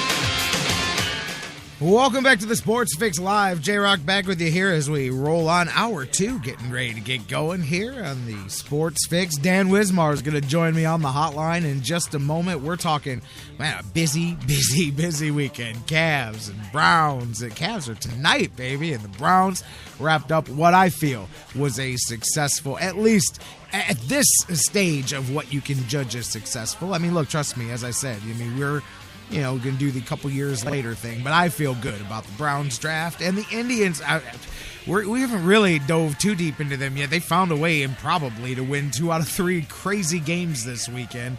I want to talk about all of that and more with Dan Wismar here. And you guys, keep the conversation going. A couple of great calls in the first hour. You can't call through, guys, but Facebook and Twitter is open. Phone lines are open all the time for phone messages. 216-539-7535. Facebook.com/TheSportsFix. Tweet with us at TheSportsFixCLE. Email us, TheSportsFix@AOL.com. Hey, those of you guys over there in the Mixler chat room, I apologize for what you got to go through there, but unfortunately, Mixler has decided to make some changes in the last 5 days of how they provide service, and now I can continue to bring the show across Mixler, which, in all honesty, I only keep going for those of you. I mean, there's nearly 6,000, maybe more at this point, I haven't checked in a while, followers specifically on Mixler, and I feel bad cutting that group out and telling them, hey, go find another. That's 6,000 people. I mean, I know it's a small number in the big picture, but it's a big enough picture that I don't know what else to do. But they will only allow me to broadcast an hour at a time, and then I can go right back on the air. It's silly. It's really a silly mechanism. I have to click a button and then click another button to start a second hour, and it takes you off the air and puts you back on. Apparently, I see my man Charles had to actually leave the whole application and come back. Blame Mixler. Tweet at them, at Mixler, and go complain to them. This is their fault, man. But, again, if it wasn't for the fact that, like I said, and it could be more, it was 6,000 a few months ago, the followers on Mixler. I mean, I feel bad. Otherwise, I really don't have a need for that anymore because everything else has grown. But it is what it is, so we'll just deal with it as we go, and I apologize for that, guys. Welcome in however you're listening, and as I said, Facebook.com/TheSportsFix. Tweet with us at TheSportsFixCLE. Email us, TheSportsFix@AOL.com. Can't go to the phones because Dan's there. Dan Wismar from the Cleveland Fan, from EverybodyHatesCleveland.com. How you doing today, Dan Wismar? I'm doing great, Jerry. Good to be with you. It's a busy weekend, and maybe we ought to start out with just kind of carrying on with that Browns draft thing. I was pretty much glued to it, and like you, in general, pretty happy with the way things went. Absolutely. I mean, I'm glad you felt that way. I kind of got that feeling from seeing you tweet throughout the course of the weekend, and I knew that you and I were I knew right off the bat. I mean, really, let's start, because you and I didn't get to talk after even round one, but I said this on Friday. I said, how often, and I asked everybody to ask themselves, how often have you not waiting, I'm talking about when the Browns are on the clock. Once they're on the clock at number 12, at that point, you were either a wide receiver guy or you were probably going for Danny Shelton. So how many times, though, have you looked at somebody you're sitting there watching the draft with and said, boy, I hope they just draft so-and-so. And then the card comes in and they just drafted that guy. I mean, that was a first for me when I go, boy, this should be Danny Shelton. And the card came in, Danny Shelton, and I said, get out of here. They actually just drafted the same person I would have drafted. I don't ever see them do that, man. And then same thing at offensive line. I know a lot of people didn't want to go offensive line in the first round, but I wanted both lines addressed, and they did it, man. Yeah, it just seemed to me that for a change, it looked like there were grown-ups in charge. Just the fact that we weren't the team that everybody was talking about on Tuesday, or I'm sorry, the day afterwards on Friday. That's a positive as far as as far as where I come from. I wanted them to, I'd rather be boring. I'd rather fill holes, draft good players. And I had been reading before the draft about lots of people thought that Cameron Irving was the best offensive lineman in the draft. And obviously some people that like Brandon Scherf might disagree. And maybe Irving not a pure tackle as far as how you project him, but a lot of people thought that he was the best overall offensive lineman, certainly the most versatile, but maybe even the best overall offensive lineman in the draft. So you can't ever, regret drafting that, especially when it was so clear that this team needed depth on that line. And in effect, they bought insurance for Alex Mack. Yes, they did, but they also bought a guy, like you said earlier, who's going to start in the meantime. And and in Danny Shelton, they bought some Phil Taylor insurance too. I mean, clearly they're quite a bit deeper. One of my major takes on the whole draft, Jerry, is that you can see the expanded influence, I think, of Mike Pettin in the organization. Yes. You know, when you draft 3 of your first 5 guys are for the defensive front 7, which is basically Mike Pettin's playground, then you have to assume that his profile, his influence, his overall stature in the organization has risen, and I think for good reason. I think he most people that have observed the Jimmy Haslam-owned Browns will say that one of the things, maybe one of the few things in some people's minds that they've done right is hire Mike Pettin, and then of course retain Mike Pettin. And so that shows me 3 of the first 5 from the front 7, and then 4 of 6 when you add the safety in the next round. 5 of 8 when you add the corner, and then of course the last 2 guys were defensive players as well, probably special teamers at least to start. But that's one of the main things. And the other thing is, the more you see an overall philosophy, and then you could make the case, I think, and I'm sure you'd agree, that over the first 16 years of this organization, the new Browns, it's been tough at many times to see an overriding philosophy, a plan, a blueprint, whatever. And if nothing else, that certainly is emerging now. I agree. It's been sort of apparent since Pettin got here, but when you're drafting front 7 guys like that, defensive guys, when you're emphasizing the running back position on offense, when you're looking at some tight ends and H-back, fullback type combo players like the Malcolm Johnsons and maybe the Randall Telfers, running backs that can catch the ball. It just seems to me that there clearly is this blueprint now. This is how they intend to try to win football games, and now it just seems like the pressure, or at least the focus, the spotlight, more so than maybe it ever was, is going to be this coming season on 37-year-old John DeFilippo. What can he do? Can he make chicken salad out of chicken? Whatever. Yeah. Can he put these pieces together and get first downs and score touchdowns and pick up 3rd and 7s? That's going to be the whole story of this upcoming season, because I think you can say the defense is going to be solid. Defensive backfield and front 7 fairly deep now, as deep as it's been, certainly.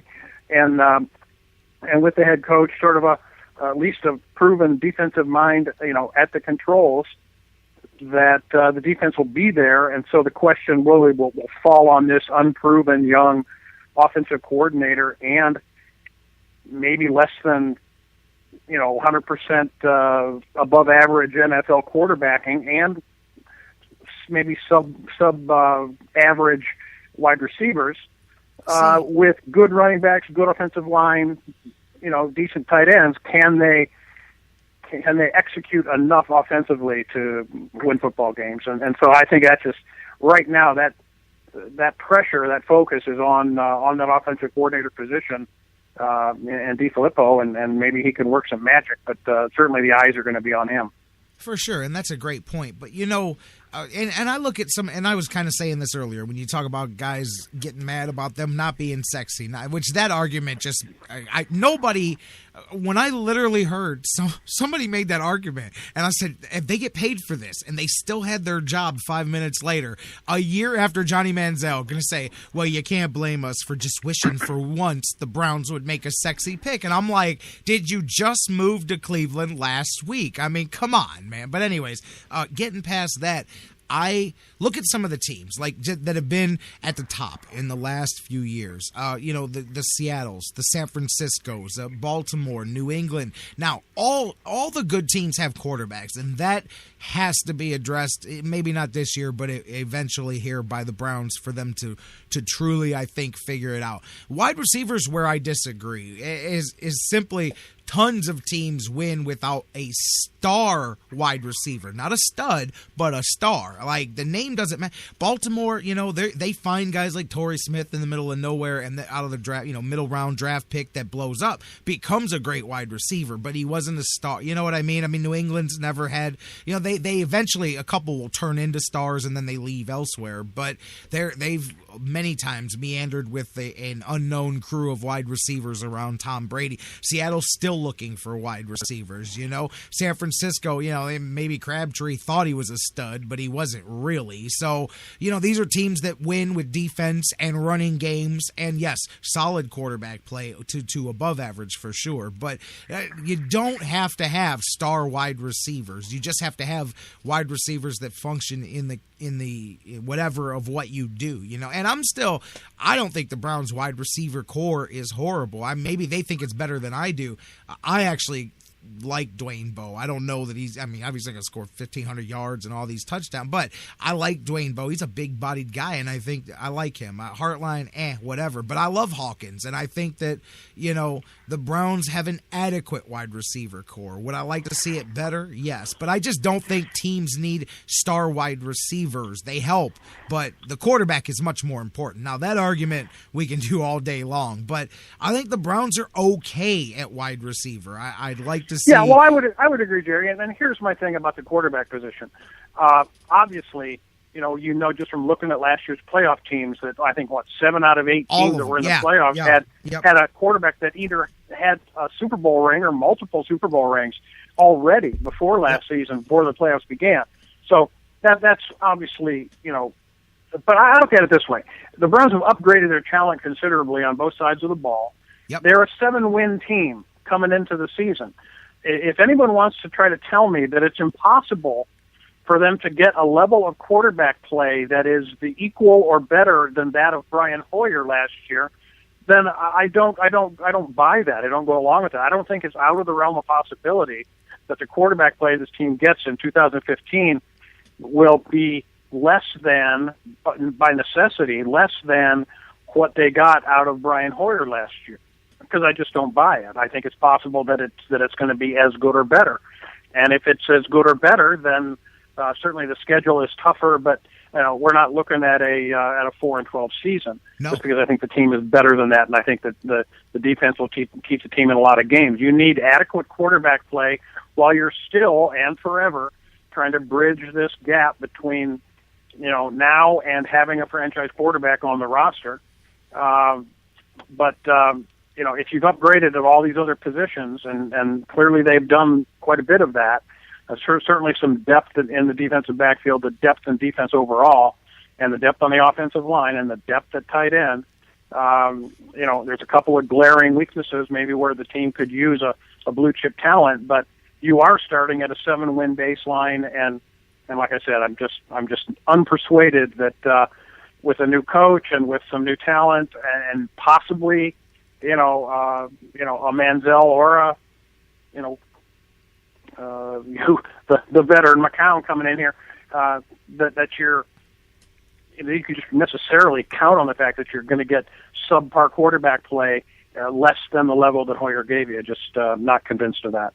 Absolutely, and you got to realize I'm a Brian Hoyer guy, and I'm very curious to see what he does. Oh, I like him. I like him but too. no, I'm with you. I was going to make the same point as you.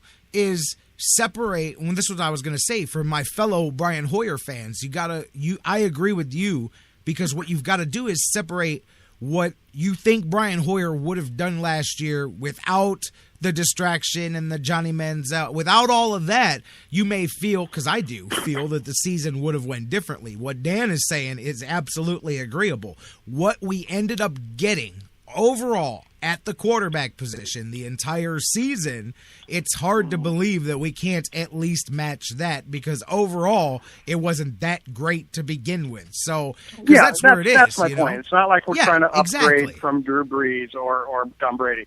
And that's really my main point, that you have a new coordinator.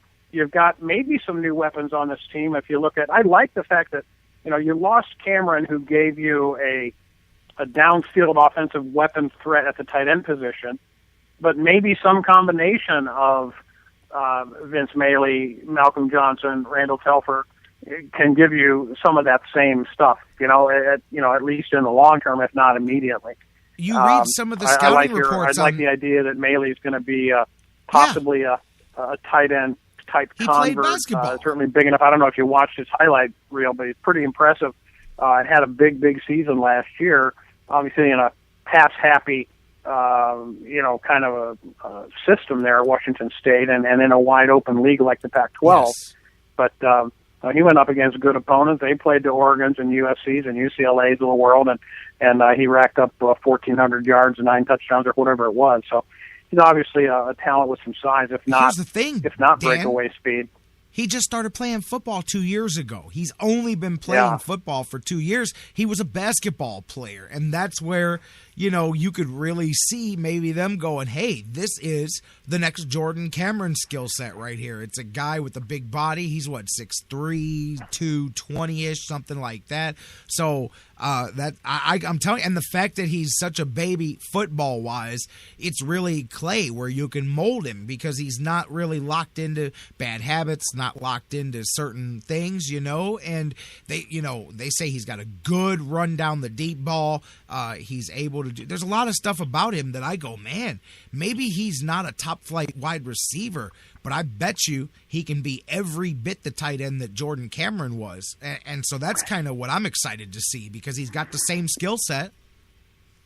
Yeah, what do you think about the whole idea of making half your draft picks from the Pac-12? I mean, I really was kind of surprised at that. They were asking Farmer about that. They said, what's up with the pipeline out west? And he said, I don't know that it was a pipeline, but they had 2 sets of teammates as well, too, which shows me.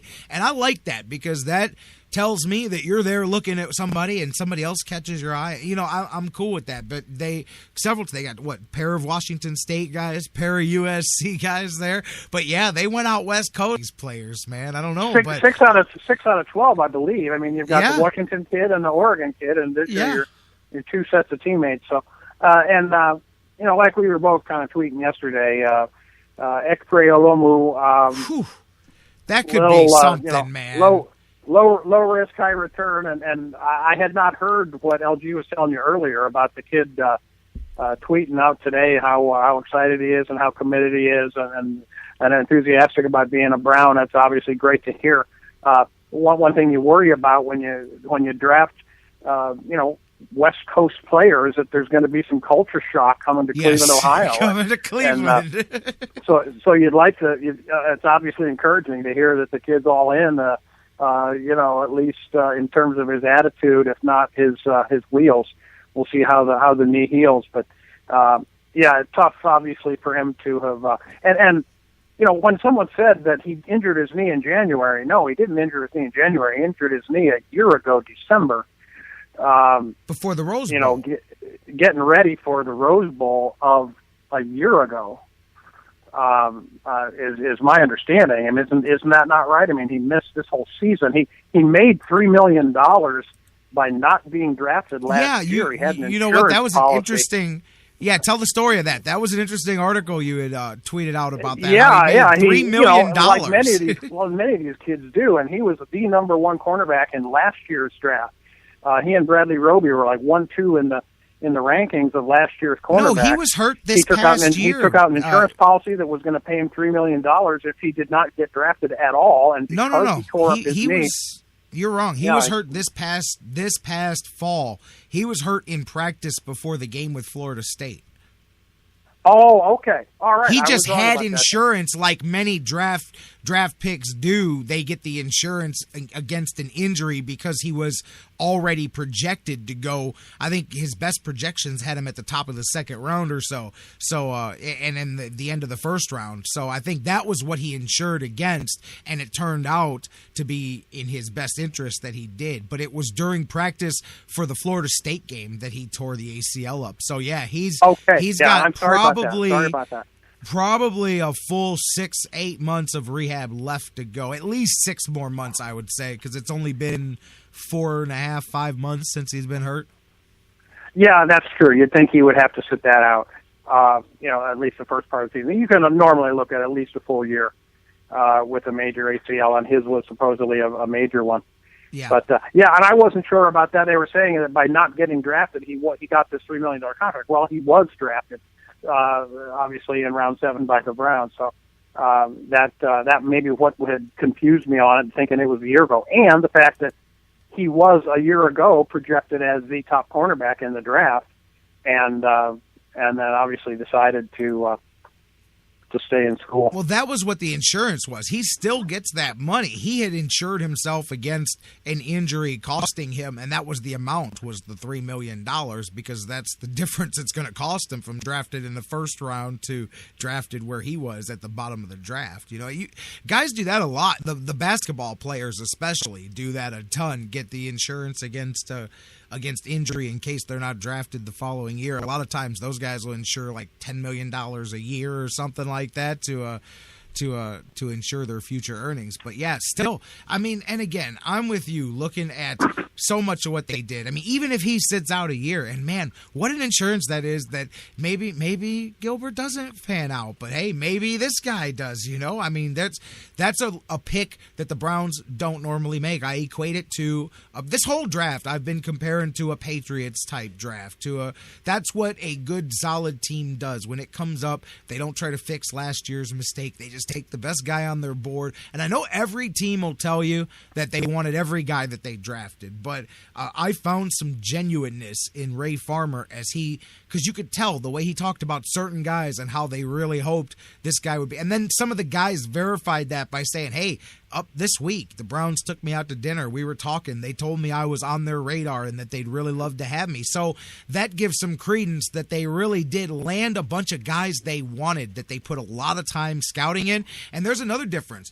They drafted so many bodies this year. They had three quarters or a half of a time to prepare for last year's draft. I think this showed a full scouting team with more time to prepare and knowing that they needed to bring in a flood of fresh, athletic, young bodies here. But how about the senior thing? That's the other thing I wanted to ask you. I think it shows that these guys are I call this the all business draft for the Browns. It shows that they brought in guys that are going to put their nose down and go to work. A bunch of seniors, guys that aren't coming in with the big flashy tag, that are just going to go to work. It creates a much more mature environment come training camp.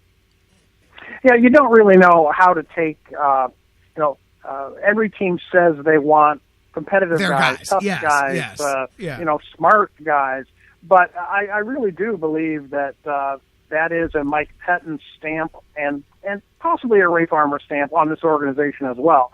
That they are serious about that. They're serious about the toughness, the competitiveness, and to a certain degree, the intelligence of the players that they want, and they profile those guys and they go after those guys. I think Nate Orchard is a good example of that philosophy at play. Not only your statement about thorough scouting and zeroing in on guys that they want and think that they need. They weren't concerned that the Browns 2 years ago drafted a Barkevious Mingo with the first round pick, high in the draft. If they don't think Barkevious Mingo is ever going to rush the passer for him effectively, then they're going to draft a guy that they think will. I saw some people tweeting, I think it was Grossi this morning, saying, the pick of Orchard tells me they don't think Barkevious Mingo, can do the job. Well, I agree. Okay, so more power to him, and you'd have to say that that's a fair assessment after a couple seasons of watching Mingo play.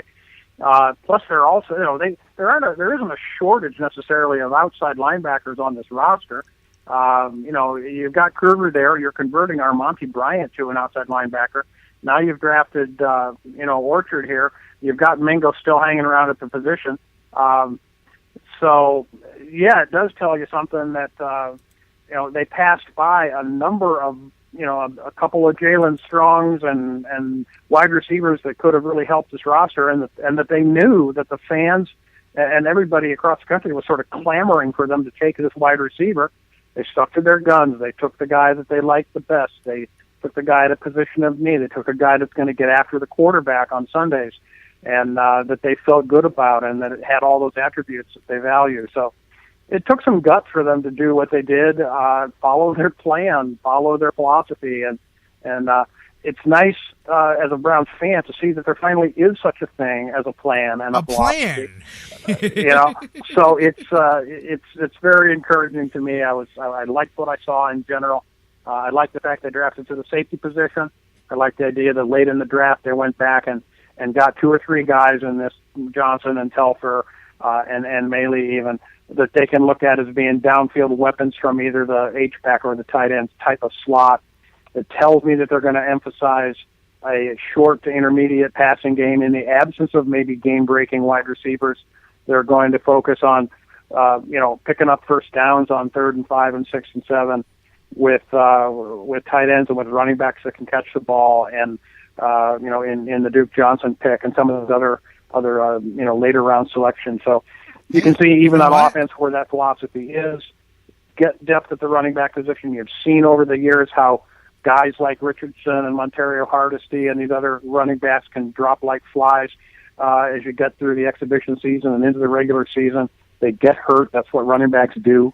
And the idea that you needed to get a third, top-end running back with some quickness and some pass catching skills.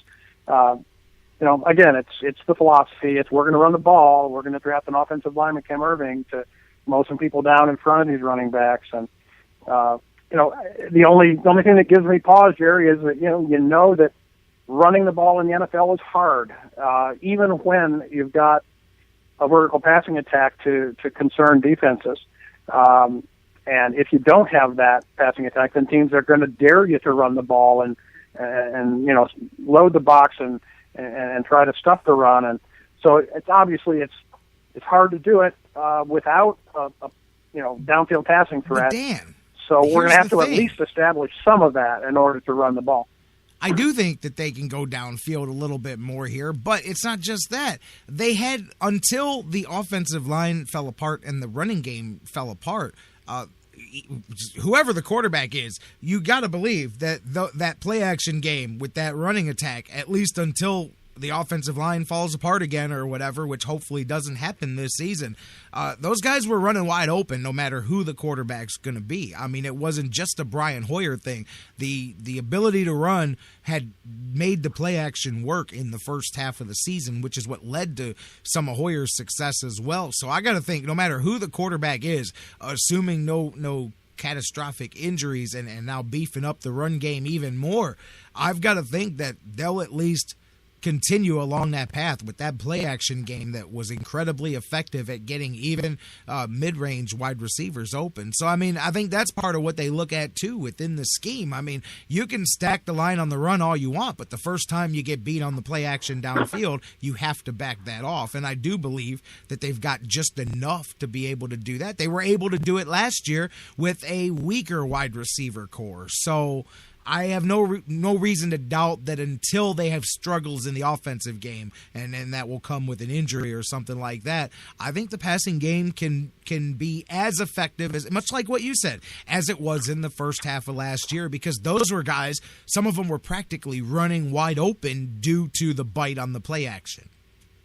That's true. We saw wide receivers running more wide open last year than we'd seen in a long time in Cleveland. But again, new offensive coordinator. True. Obviously, he said he's going to borrow from what they've been doing and probably still keep some of that zone blocking, running attack scheme and play action passing. You know what? But, no doubt they will. It's a staple of Johnson, NFL offenses. But I just wanted to add to what you said. The zone blocking. That's the other. Supposedly, according to scouts that look specifically into zone blocking guys, Duke Johnson was the absolute best running back in this draft at blocking in that scheme as well. So throw that in as another way that he fits really well with the Browns.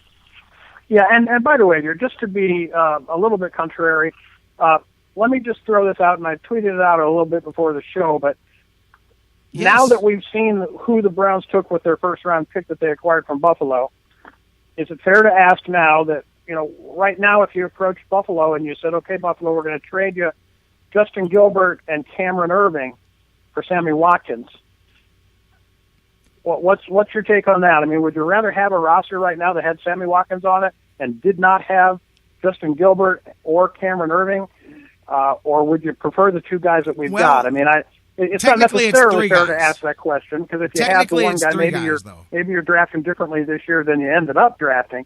But I think it's also fair to kind of look back at with a year's worth of hindsight and at least pose that question. Well, there's an X factor that you're leaving out that I think will take us a year or two to sort out. Is it's not just 2 for 1; it's actually 3, because, and I'm not sure which pick it is. Was it the was it the 115 or the 123 in the fourth round that was the other pick that we got in that trade? Because you'll also have to count either Campbell or May as the other part of that, because they also picked up that fourth round. You're right. Pick. We did pick up a fourth from them. So, and they may not be nothing, but let's say one of those guys turns into a starter, or, say Mailey turns into a tight end along the ilk of what Jordan Cameron, what he contributed was okay. He had potential for much more, but it never really lived up to it. But if he could give you that level, well, that changes the equation. But you're right. As of now, I mean, you're looking at a bunch of question marks. Of course, as of now, you would probably make the switch. But if next year Alex Mack takes a walk and Cameron Irving saves you the replacement problems there, and you also get some contribution out of that fourth round pick, then I think that becomes a whole different question to ask. Sure, and certainly if Justin Gilbert turns into a starting corner in this league, rely on for 8-10 years, then it looks a whole lot different too. But yeah, right now, if you're looking at this roster and you're saying, you'd rather have Watkins, would look good on this roster right now. Yeah, Watkins. That would answer one of your two biggest questions. Then you could look at it that way. But I just thought I'd throw that out there for people to look at now that those picks are in the barn, so to speak, even though we don't know what will become of them. The hay is in the barn, fair to as look Colt back and at least consider what might have been had they stayed at number 4 last year. You just gave me a Colt McCoy flashback, Khalil Mack man. Instead of Sammy Watson. I'm sorry. Oh, yeah, well, absolutely. Then there's that part as well, I'll tell you, man. I'm very excited as things sit now. I just wish we could fast forward to camp, especially on the defensive side. And I'm far from Karnak the Great here. I have just got the feeling that this is going to be the best, most solid Browns defense that they've had, not just since '99, but I think in quite some time. I can really see the depth, how they addressed the positions that were weak, and they were strong in a lot of places defensively, but they had a few key holes.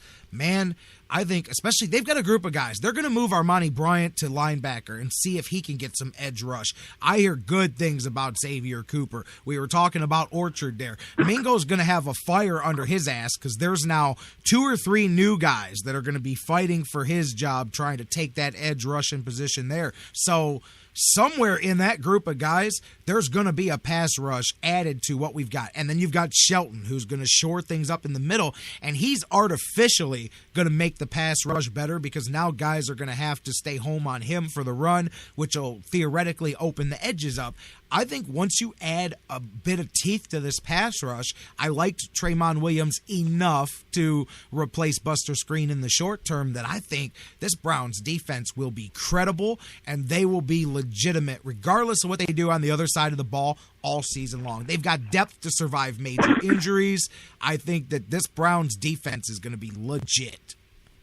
Oh, I do too. And certainly you look at the cornerback situation now with you've signed Williams, you've drafted this Gaines kid, you've got Pierre Desir coming back, you've got K'Wan Williams coming back, and of course Joe Hayden, Justin Gilbert. So you've got a lot of depth right there. Lots. You could even have some depth if you decided, and people toyed with the idea last year of moving Pierre Desir to safety, where you're not nearly as deep as you are at corner.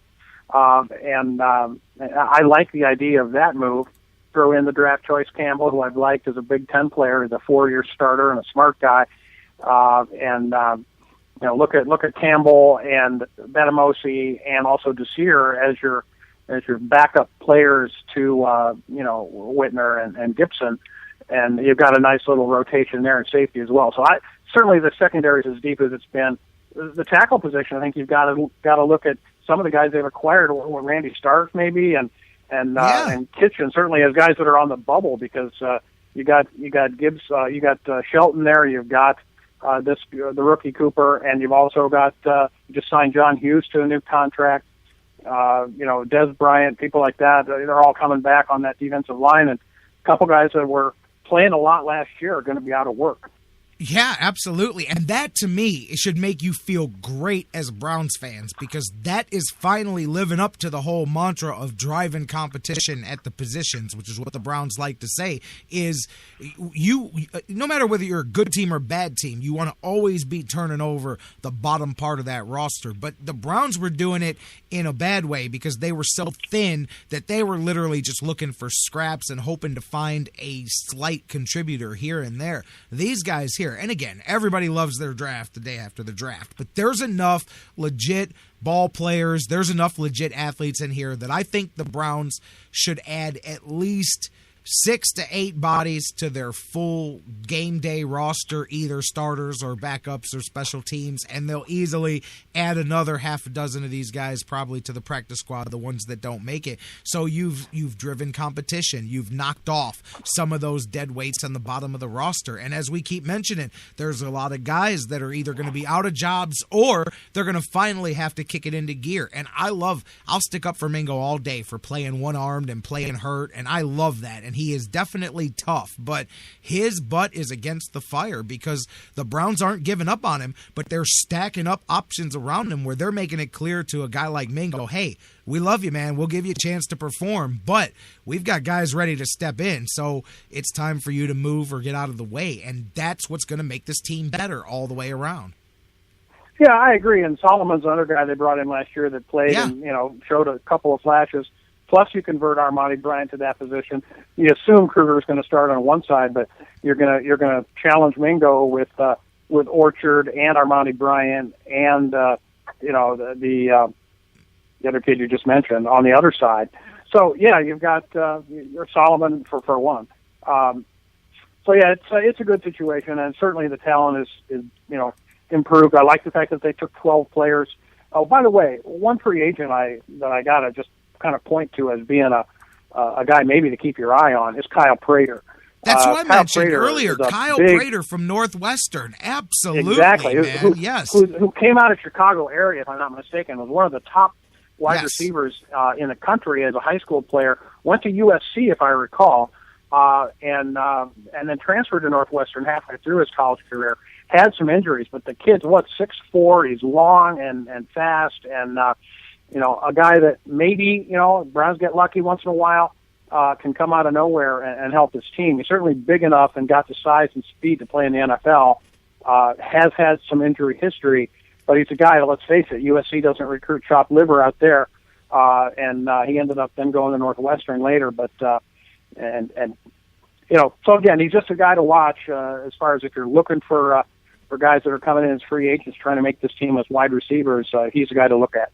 Yeah, I agree. I mentioned him when we were talking about the undrafted guys earlier. That was one. Tyler Luce, an offensive lineman, was another one. There's a third offensive big center that they brought in that I think has potential. A lot of people said he should have been picked up in probably the late 5th, early 6th round of the draft, and now his name is escaping me. I mentioned it just earlier on the show, but yeah.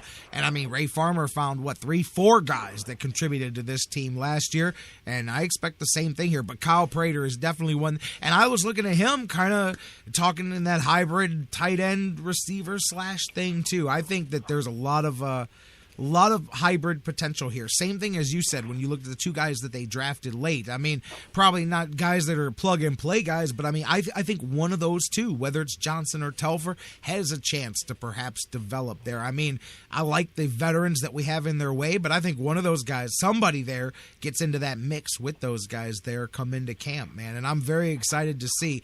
Again, I go back to looking at last year, man, the way we looked at the draft and how first round on, I feel like the draft just continued. Like we forgot about the first round, and we just continued from last year, making solid picks, drafting solid players, and it really does more than any of the years where they go, hey, yeah, we got the big wide receiver Braylon, we went and got T. Rich, we got Johnny Football. I feel better coming out of this draft than any since '99. I'm telling you, man. Yeah, I do too. I really do, and that's not just because I want to. No. I followed it very closely and checked these guys out. Even guys like Telfer, late round picks that you read about them afterwards, and after you find out more about them in terms of some of the leadership and tenacity and some of the toughness that they talk about. Guys like Randall Telfer, who was, voted most inspirational guy on his team, and because he had a lot of injury problems and still came back and was productive. That's kind of a thing, leaders, and that's the kind of stuff you love to see. Wanted to just touch real quick, too, Jerry, on the Buckeyes.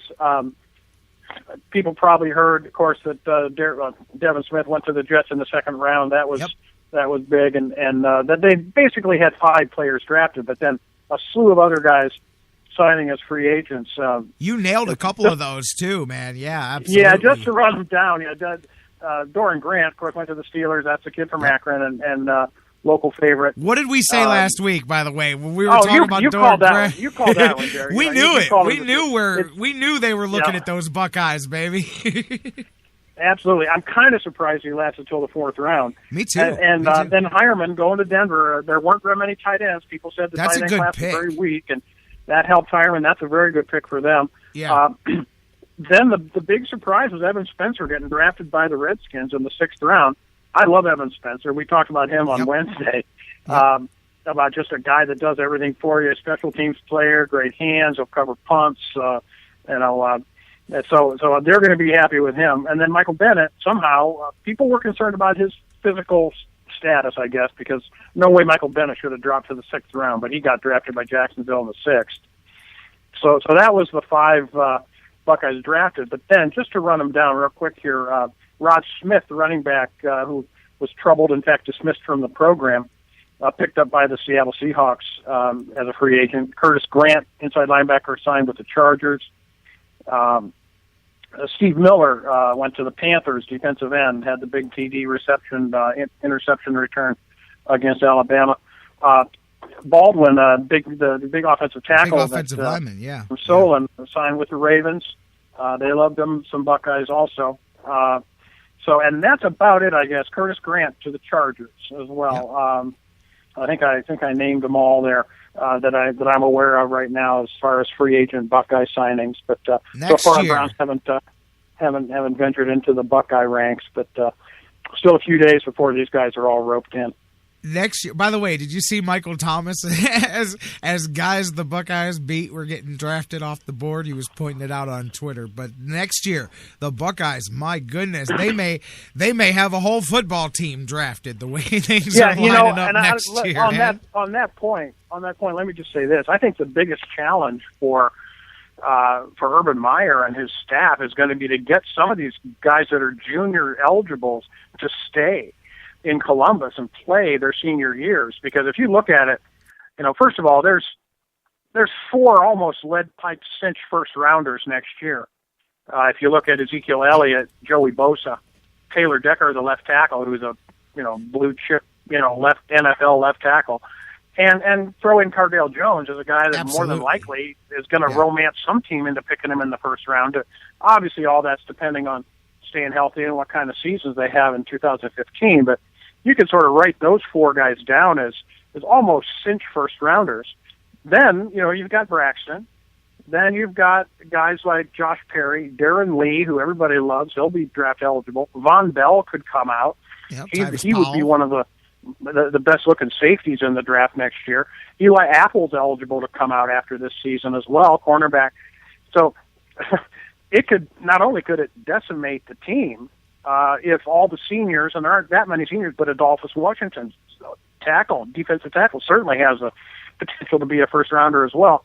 Even guys like Josh Perry are possibilities. So they could, the record for first rounders is Miami had 6 one year. 6, yep. Buckeyes had 5 in the past. But it's going to be, and they've already had some mock drafts where 4 Buckeyes were taken in the first round. I saw actually 5. Saw a mock draft today with 5 Buckeyes taken. They counted Darren Lee as one of them. So Bleacher Report. Yeah, it's going to be a big year for the draft for the Buckeyes next year, no doubt. And I think just the guys that are important to keep around the program, Von Bell, Darren Lee, those kids, sure, they could probably come out next year, but I think it's going to be important for the 2016 Buckeyes that Meyer convince a handful of those guys that could go out to stick around. Yeah, I agree with you. I mean, that's funny because we were going to get into that here, but you look at it, I mean, it could be 14, 16, maybe even 18 guys possibly, depending on how the season goes, who could end up leaving there. That's a huge chunk of talent. I don't care how many recruits you've got coming behind him. You're right. That is an underlying story, perhaps, that could be brewing and coming out of this upcoming season here. By the way, Bruce in the chat room, funny. Yeah, did you notice? Yeah, I think it's funny how and that'll be changing, by the way, as long as the Browns continue to draft intelligently like it appeared this year. But you gotta love the moms taking shots at the Browns, because that's what would be most important to me on the day that my son is, going to the NFL and living a lifelong dream, is let me take a pot shot at the Cleveland Browns here for no reason. Right. Well, I don't know if you saw it, but Mary Kay kind of said the Browns took a shot back. Yeah, they said we weren't even interested in him, brother. Parker's mom said pretty much that we weren't that sold on the guy anyway. Obviously, we passed on him and took didn't take him Shelton instead. So, no love lost either direction, I gather, on that one. But you're right. It was interesting to see mom taking a shot. They don't have a team up there, whatever she said. Well, yeah, absolutely. And in all honesty, that's actually a really stupid thing to do, at that point in time. Because number one, guess what? There's only 32 options for your son to play in this sport. And you're not getting off to the very best start there to begin with. But, again, you can say what you want.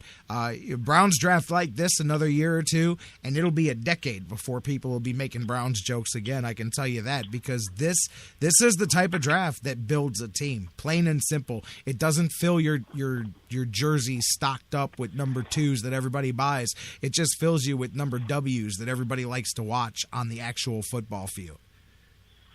Yeah, that's right. And then it's, you take the whole thing and you wrap it in one great big, disclaimer of, we'll see.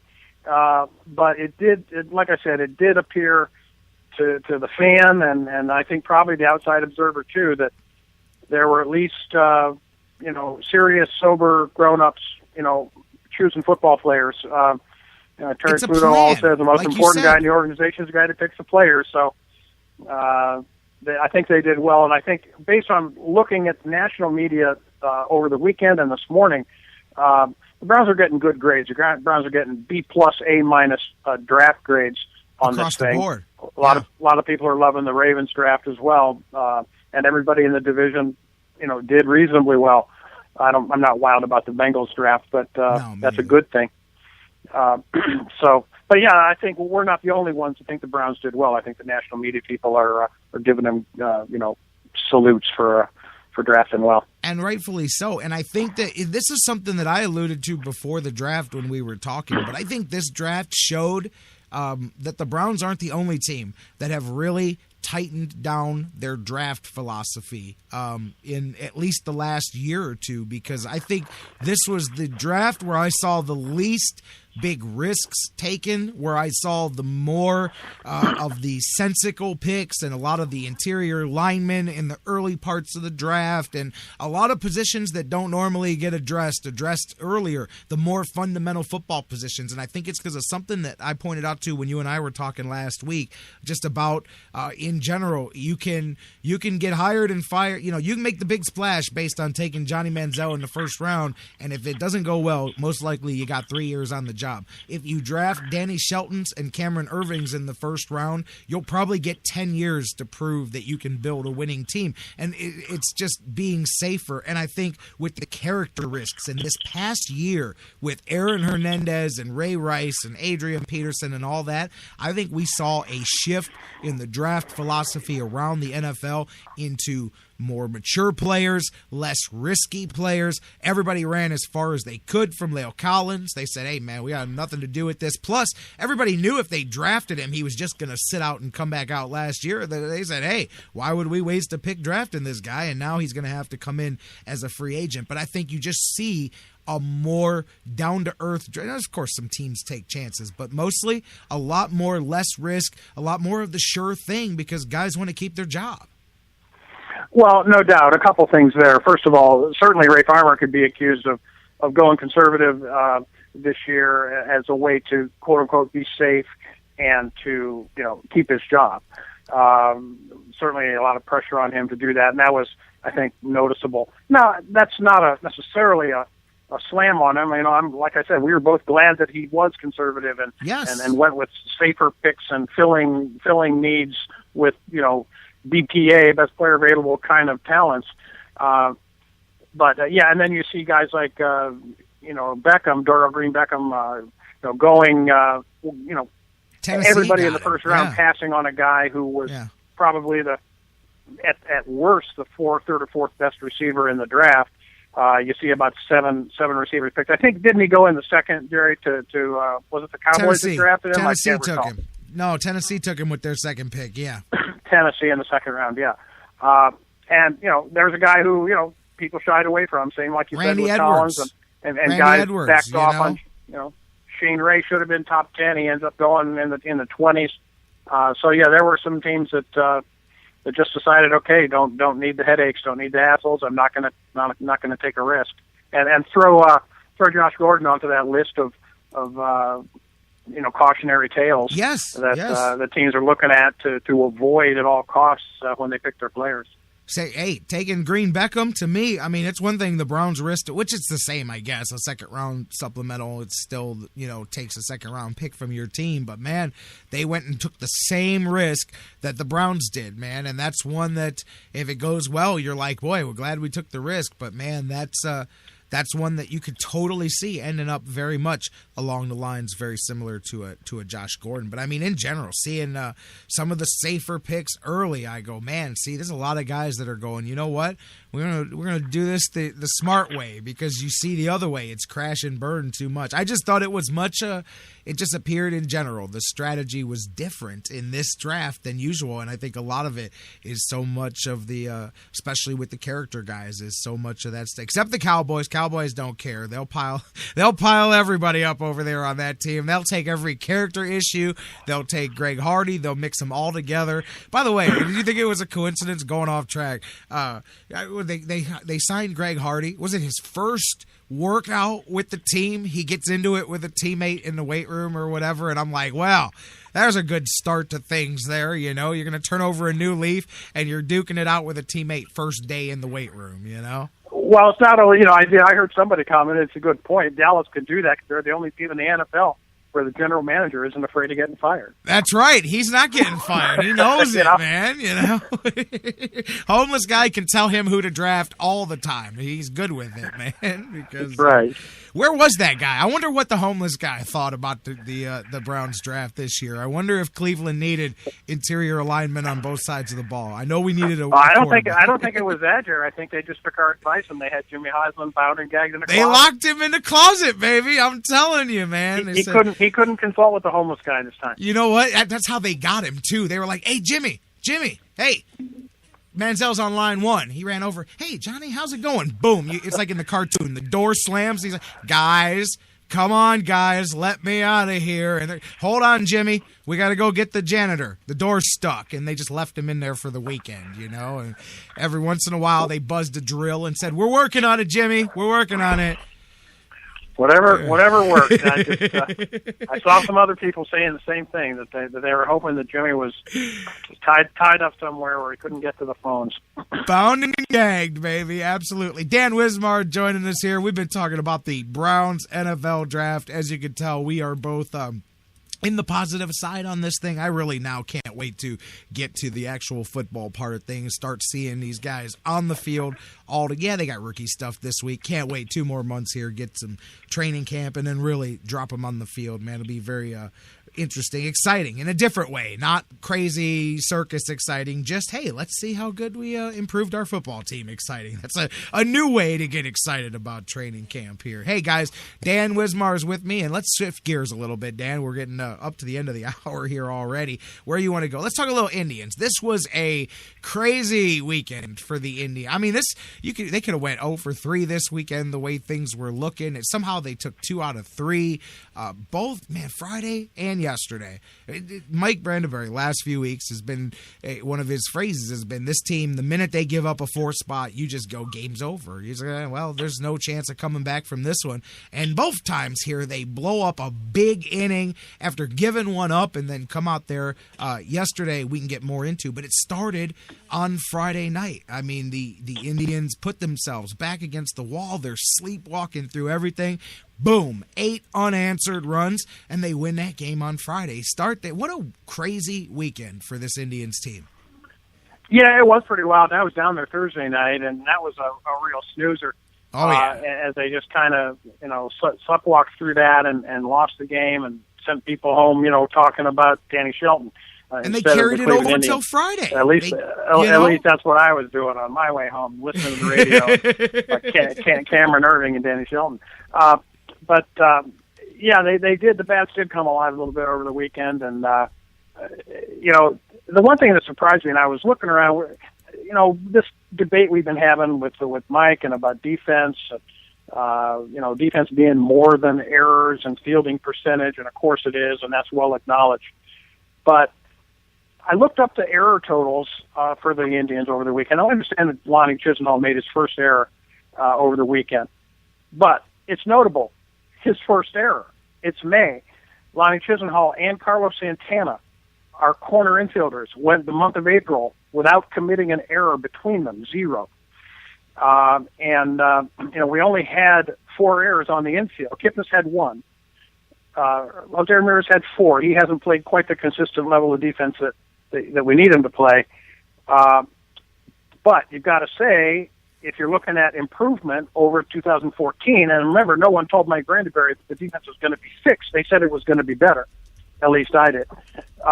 And I think arguably it has been, at least on the corners with Chisenhall and Santana, 0 errors through April. You got to like that. So that's a step in the right direction. So I'm not 100% down on the defense, even though they continue to make the bonehead play that does not result in an error that still hurts them. We're tuned into that. That's kind of been Mike Brandenberry's mantra through this thing, and he's absolutely right. Pay attention to the ways that your defense hurts you when an error doesn't get chalked up on the board. And they had a couple of those.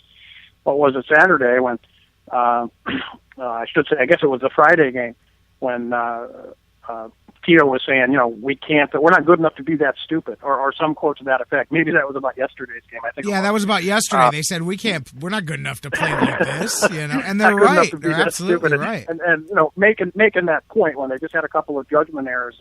Bauer one time trying to throw the ball and holding up and making not making the throw when he should have made a throw or whatever. So that they continue to have those kinds of lapses. But in general, as far as picking up the routine ball and making the plays, I've been very surprised and pleased at Chisenhall's defense. And Santana's been solid over at first base. Kipnis 1 error through the first month of the season. So it hasn't been awful in terms of the infield defense. And really, frankly, last year the outfield defense was not a problem. No, and I hear you on that too. I know, of course, yesterday an inning like they had will make you go, well, what are these guys talking about? But you are right as a whole. Of course, Mike is sitting there going, well, let me tell you the ways that you're wrong. But I do agree with you there. I mean, you know what? You talk about Thursday. So, keeping on that, it really. It felt, and this, keep it as it is, by the way, this is not a good Toronto team necessarily. I think they just went 3-7 on this road trip that they were just on. So, and 2 of those came at the hands of the Indians. They went 1-5 otherwise through this thing. But, Thursday night, sleepwalking through. It was the same Friday, and that's where Friday caught me by surprise, because right off the bat, and as a matter of fact, I'm pretty sure I saw it on my Twitter feed during the game. You're down 4-1, this game's over. People are like, well, here we go. This one's done already in the 3rd inning. We're going to sit through a bunch of nothing happening innings, and then they'll lose another boring game. And I felt, because it seemed like Thursday part 2.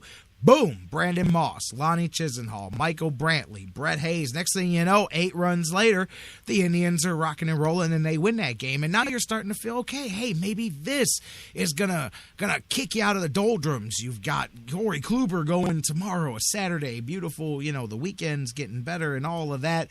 And then Corey Kluber's problems continued here, and it gets amplified because of the way the season started. But you get shelled on Saturday, 11-4, takes all the the good feeling about Friday night out of the way, and then now you're like, man, here we go, back and forth, and then this is where I say wild and crazy, because then you come right back to yesterday, and yesterday it's more of the same. And really, Friday, halfway through yesterday's game, Friday felt like an outlier to me, and I'm like, I looked at my son when I turned on the score, and it's 6-1. We were driving around, doing some running around, and the kids and I are in the car, and I'm like, man, you guys, I talk about this every day. You don't give up. It's so early. I said, at what point do I just go, these guys stink? They just aren't going to get it together. And my son's like, oh, Dad, man, they're getting to you. I said, no, it's a long season. But, I mean, it's this over and over. And then next thing you know, we listen to it. Boom, boom, boom.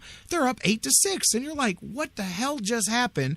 Where did that come from? Boom. Offensive explosion twice this weekend. So I don't know if I should be feeling good about that part or bad about the parts that get you down 4-1, down to 6-1, and looking absolutely terrible. And then you hear them talk about how they had the meeting yesterday. And I don't know if you heard at the beginning of the show, but I'm like, that's the scary thing, because when you have that speech and when you have that coming to Jesus moment and then you don't come through, then where do you go from there? But they did. They say this was the moment. Like you said after the game, they said, you can't play that badly. And the guys said, Trevor Bauer brought it up. He said, look, guys finally spoke out and yelled at each other and we got leadership. Okay, but now that you've made that statement, where do things go from here? Because if it stays the same, then it means nothing, and it's a lot harder to make that statement again. Yeah, that's true, and I'm just glad for your sake that you've got a son that can talk you in off the ledge too. I turned it on and it was 6-1, Dan. Like I had been running around and I turned it on and I'm excited. I'm like, man, we missed about the first hour of the game. Let's get the Tribe game on. And I hear the announcing, and you could just hear it in their voice that it's a bad day at the ballpark. You could just tell, and the score, and I'm like, get out of here, man. And then little by little, man, there they go. But you don't even expect it at this point, because as Mike keeps saying, when you're down 6-1, it just feels like the game is over. Yeah, you're right. And one thing, if you're looking for positives, maybe they found themselves a leadoff hitter. It would appear that, Kipnis has kind of come to life. Dude, is he coming to life or what? In the leadoff spot, and that's a big thing. You drop Michael Bourne, it just off to a horrible start. And so again, surprising. He had a great spring and looked like he was going to be the Michael Bourne of old, but now you really have to have some serious doubts about that. But just on the upside, Kipnis has stepped into that job and he's done well, and he's hitting for some pop and getting on base in that spot. So that's what you need, and Brantley is being Michael Brantley. Great. Yes. So you've got some upside, and the offense does seem to be warming up with the weather, and so you just got to hope that they can make up some ground soon. And because if you continue this floundering around half a dozen games under 500, then you're just not going to be considered part of this race. And if you could get yourself up to 500 with a little bit of a 5 or 6 game win streak, and then you can really seriously start talking about being back in the thing, and maybe hopefully rope the fans back into it as well. Oh, I'm with you, man. And yeah, according to the Indians, Kipnis hitting .345 since he moved into the leadoff spot there. Of course, went 4 for 5 yesterday.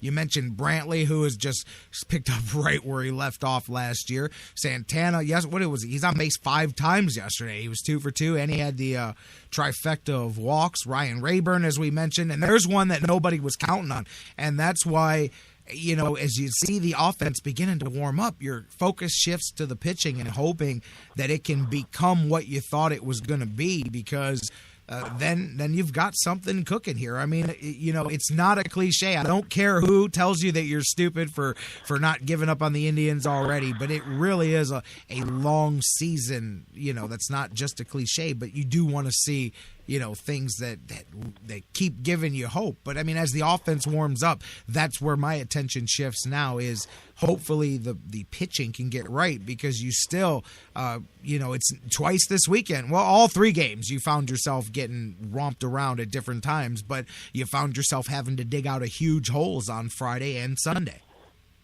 Yeah, you're right. And the 3 starting pitchers, our top 3, Kluber, Carrasco, and Bauer, all 3 got knocked around pretty good. And for you to come out of those 3 games with 2 victories, when your starter pretty much got drilled, all 3 games. Says something obviously for your offense, but yeah, I mean, the baseball season, as we always say, it never gives you what you expect to see, and I don't know what kind of odds you could have gotten that you'd be in the first week of May, on May 4th, and Corey Kluber would have 0 wins in 6 starts. Yeah, but it probably would have been you probably could have made some money if we had some money down on that. But and you could really sort of that and a little bit of a cold start for the entire offensive lineup. That's really the story of the first month of the year is Corey Kluber can't get off the schneid, and this team came out of the gates, not be able to hit a watermelon with an ironing board. So it's just that's sort of been the story of it so far, and that does seem to be, like I said, warming up with the weather. The bats are, at least, and Moss has given you kind of what you expected out of Moss. Maybe a lot of strikeouts, but some pop, and now you're not looking for Santana or Brantley, or aren't really home run hitters, to be your power leader. You've got that guy. He's hit 5 homers, I think, and he's given you what you want to get, what you hope to get out of that spot. And again, you continue to move those pieces around as the lineup starts to come together. I'm totally with you. And, you balance things. I mean, you got the 0-3 start for Kluber. Danny Salazar has started the season the opposite. He's had a good start, 3-0. But it'll be an interesting test offensively, talking about them warming up. This little 3-game series before they come back home with Kansas City here coming up. They got 2 lefties to start off this series. So kind of the Achilles heel pointed out right away. And let's see what happens with that. You get Salazar and Vargas, Carrasco and Duffy, and then Kluber back on the mound Thursday for the afternoon game to wrap that one up.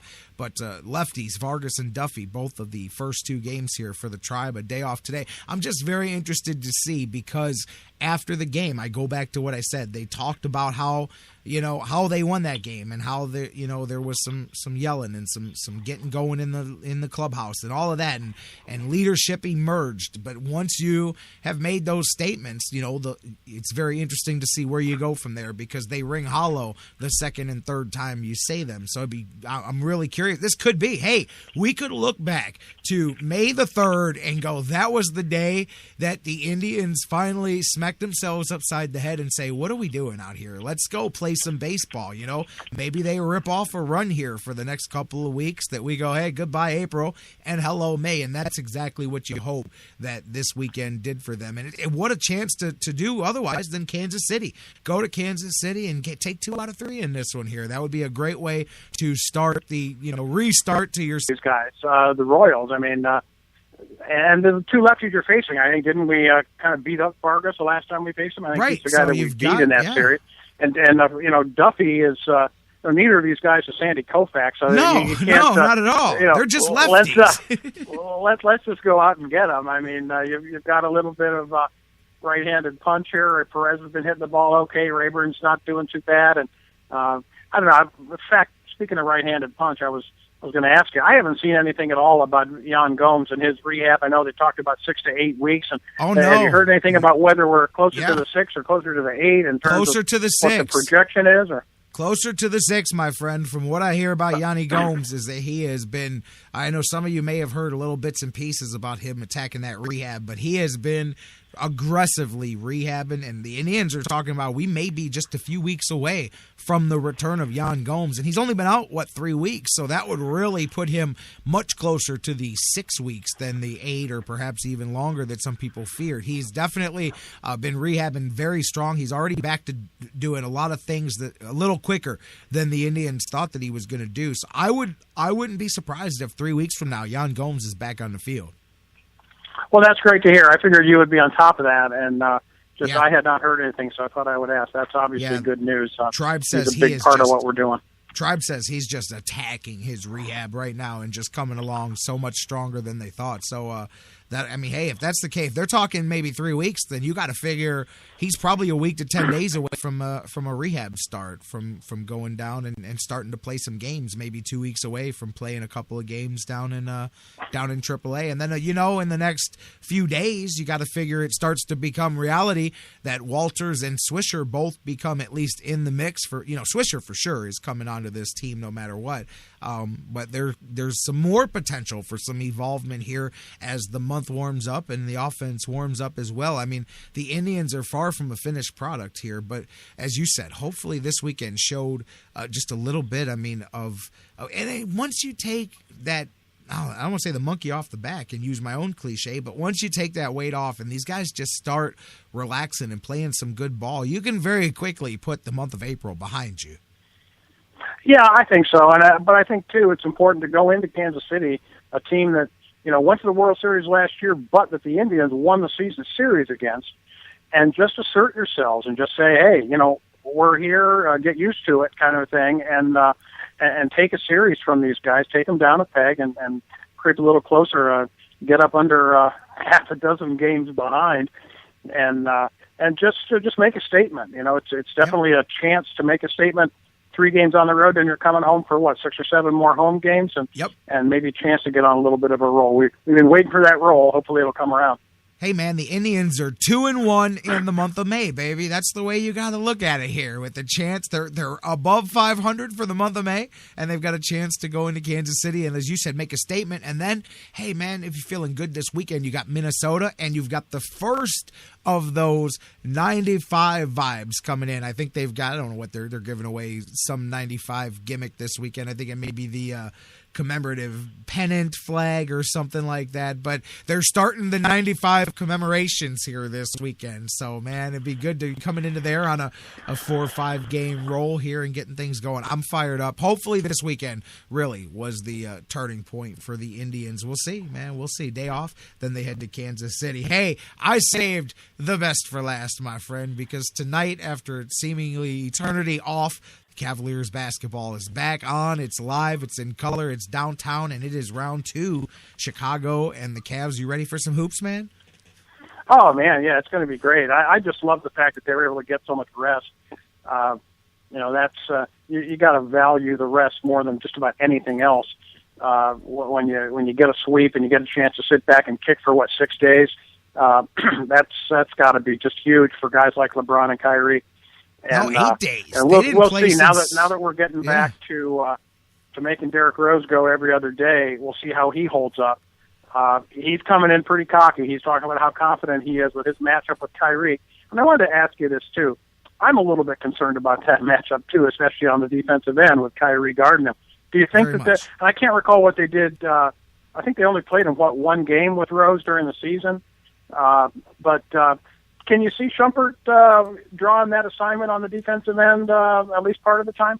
Man, to be honest with you, I don't know. I think it depends on what way they go with the rotations in the other positions and where certain guys are going to play, because I would think Shumpert's kind of got to be Jimmy Butler. You know what I mean? He's going to have his hands full there, so I don't know how much help.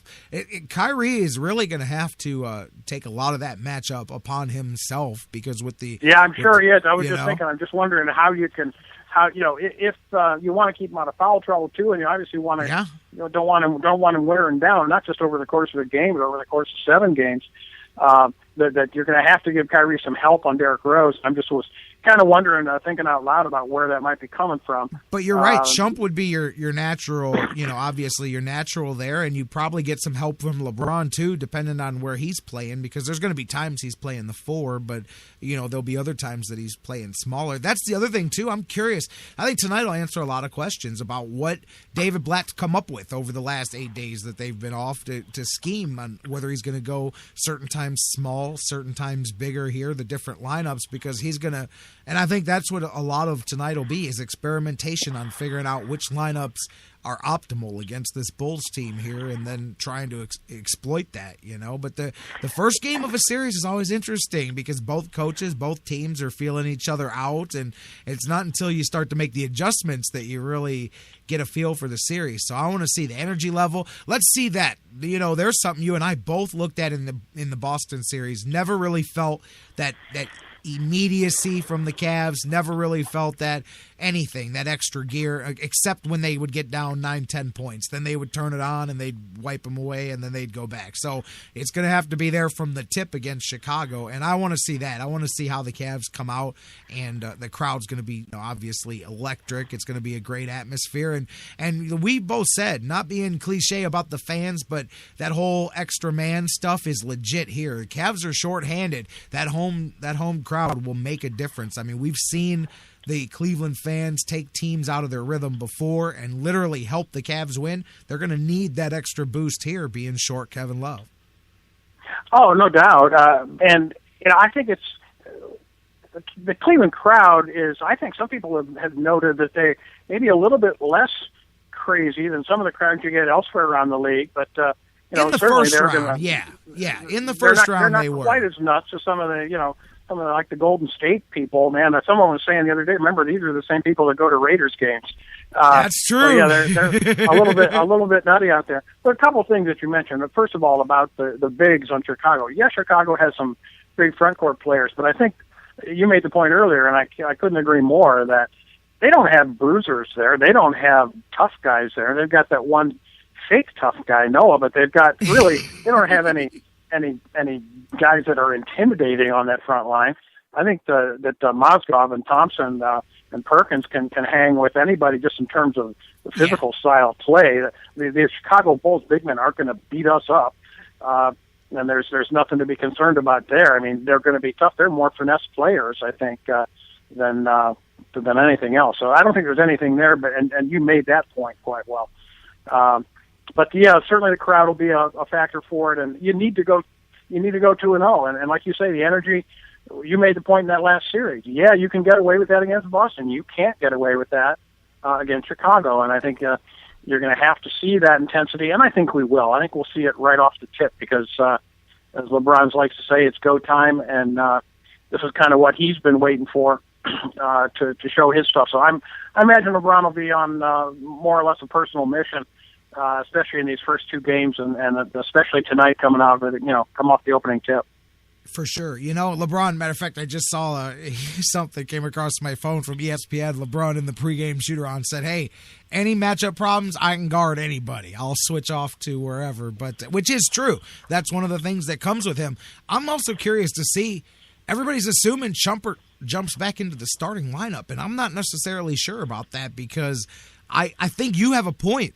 If Kyrie is having difficulty, and hey, Derrick Rose is a big body, man. That's a big guy. Derrick Rose is a good player, man. He's been injury prone, but he's a good player. If Kyrie is having trouble, I think you may see Shump stay in the role that he's in, coming in, and this way David Blatt can kind of freelance with him. If I'm having trouble with Jimmy Butler, or if I'm having trouble with Rose, whoever's giving me trouble, that's who I can sub Shumpert in and have him locked down in key moments, and then we can adjust around accordingly, man. So you may see Miller start. Really, I wouldn't be surprised at all if you saw Miller and Kyrie as your starting guards, LeBron at the 3, and then I don't even know if they would necessarily start. There's a lot of talk that they may start James Jones at power forward just because he can shoot the 3 and he'll at least give you some of the things that you get with Kevin Love, although obviously, he's a little shorter. There's some size differences there, but there's a lot of talk that David Blatt may leave Tristan Thompson also coming off the bench because you can't, and I thought about that over the weekend. If you started both of those guys, what in the world is coming off the bench? Because, and the Cavs bench hasn't been, the most scoring thing in the world to begin with, and you've just taken the two big keys off of that bench and put them in the starting lineup. So that may not be the way to go. I think at least one of those guys has to remain on the bench. It may be better if both of them do. Yeah, you may be right, and that way you can bring at least somebody in when you bring Delly in, right? And Perkins, maybe it's going to be Delly, Jones, and Burke, and but you may be right that we won't see Shumpert and Thompson both starting. Wouldn't surprise me either way, but that'll be one of the big things to watch in this first game to see who starts and then who those first couple guys are off the bench and if they are having trouble, that Rose is going to just try to take Kyrie to the rim. I mean that's what he loves to do anyway, especially what he'll love to do against a smaller guy. And how the Cavs deal with with Rose, isolating and trying to take Kyrie to the hoop. That may be the story, at least in the early going here tonight. See how they handle it. Absolutely, and I don't know if you saw that game with the Clippers and the Spurs, but I was saying I hope Kyrie was watching every second of Chris Paul, because I always like Chris Paul anyway. He's a guy that doesn't have any issues off the court, and he's a very, very, very good guy, as far as that goes, and he's great on the court. But man, he got some respect from another level for me, the way he came back out there and really helped pull his team to that victory over a team as good as the Spurs. No doubt, Jerry. And I was listening earlier, and the point I wanted to make when I got on, and I'm glad you reminded me, is that, he stepped up and delivered in Game 7, and obviously right down to the last second he delivered. But I thought he had maybe an even bigger game in Game 6. He was huge. I mean, when they went to San Antonio, he was spectacular in Game 6 on the road.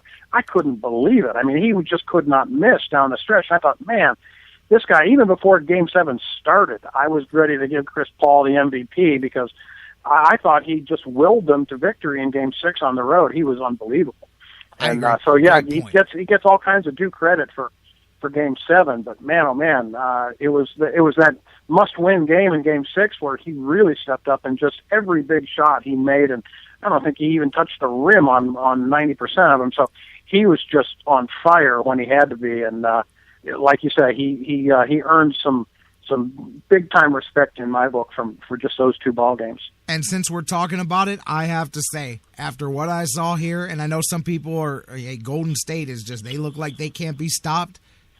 I think they will be stopped. I think the Clippers, you know how LeBron had it against the Pistons. You have a team that is having some playoff success, but they kind of can only get so far, and then they finally get that moment, whether it's when Michael Jordan finally beat the Pistons, when LeBron finally beat the Pistons, when you get past that. And the Clippers had been a team that had been building here for a few years, and they bring in Doc Rivers, and they have such a great squad, but they hadn't broken through.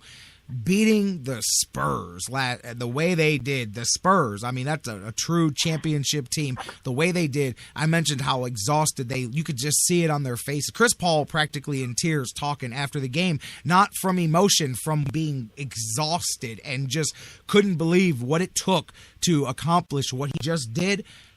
That team's going through the Western Conference. I think that victory in that series, if it didn't wear them down too much, if they're able to bring it back to that level, they're going to knock off whoever's in front of them. That's going to be the team that's waiting for the other side in the Western Conference, because I think that victory in Game 7 and Game 6 in San Antonio, especially Game 6 in San Antonio, but then Game 7, the way they won it at the end, I think that's what takes a team from A to B as far as going to that next level. I think that may be that breakthrough for the Clippers.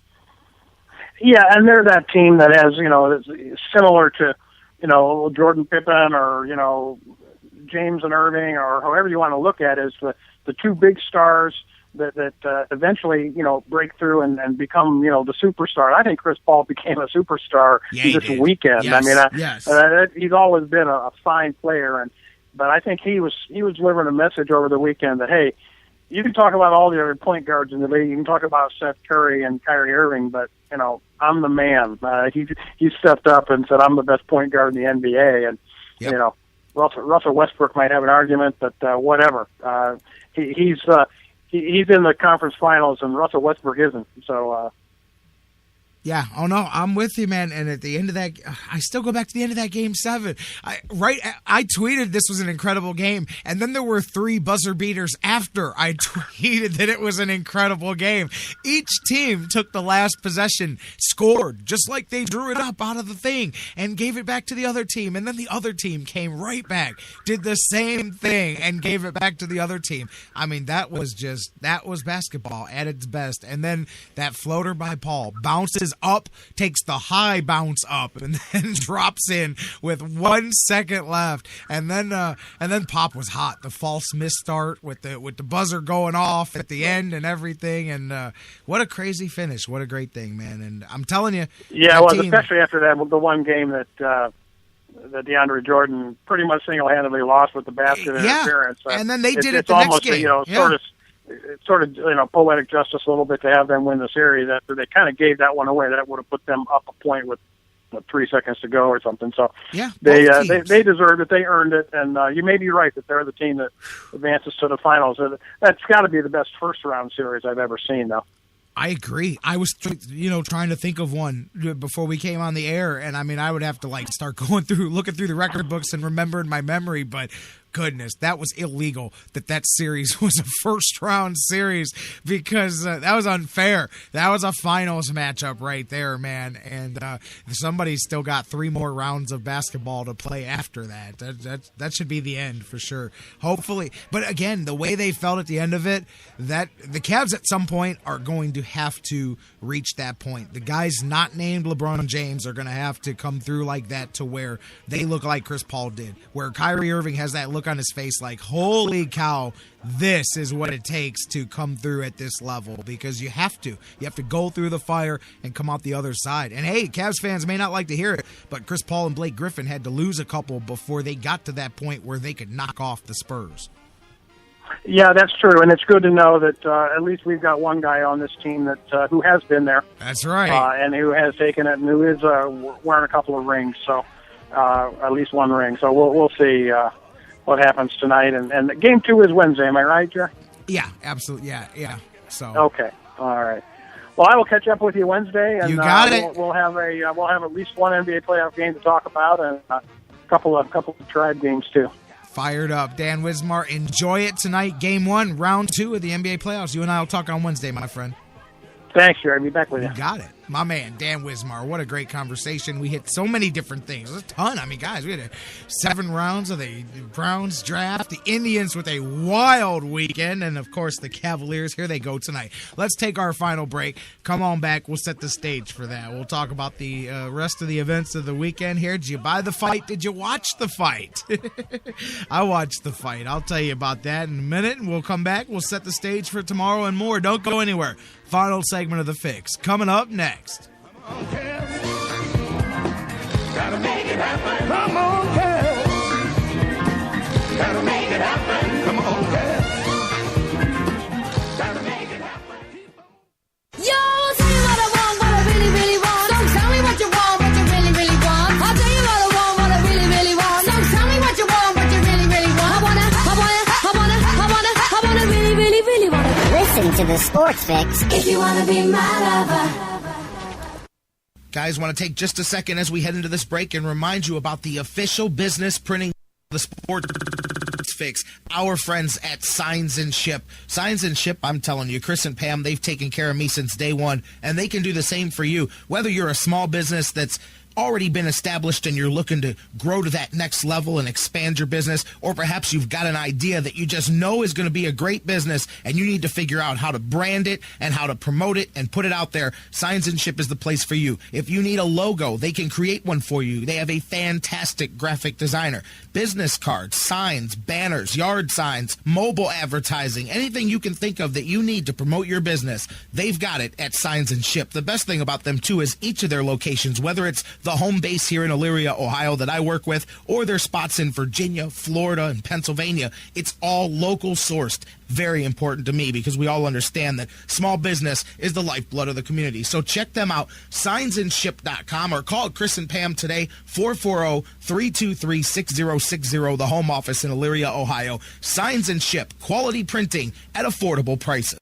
Portions of the Sports Fix brought to you by Fantasy Jocks. Visit fantasyjocks.com, your fantasy sports superstore. Championship belts, rings, trophies, and more.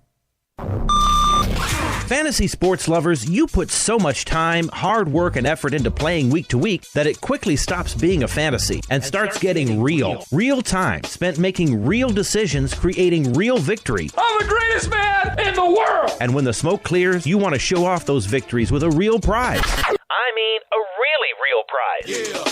Nobody does that like Fantasy Jocks. The crew over at Fantasy Jocks have beautiful, high-quality, and heavy-duty championship belts, rings, trophies, and so much more for all your fantasy sports needs. The trophy's 12 feet high, and it is glorious! Football, baseball, hoops, you name it, they have it. Plus, they have awesome draft kits and party supplies to make all your preseason activities the envy of everyone. If your league needs a ring, belt, or trophy, or you want to upgrade what you already have, there's literally only one place to go. If you're going to be a fantasy jock, do it right. It's mine, the most magnificent belt ever created, and it's mine. With America's Fantasy Sports Superstore, FantasyJocks.com.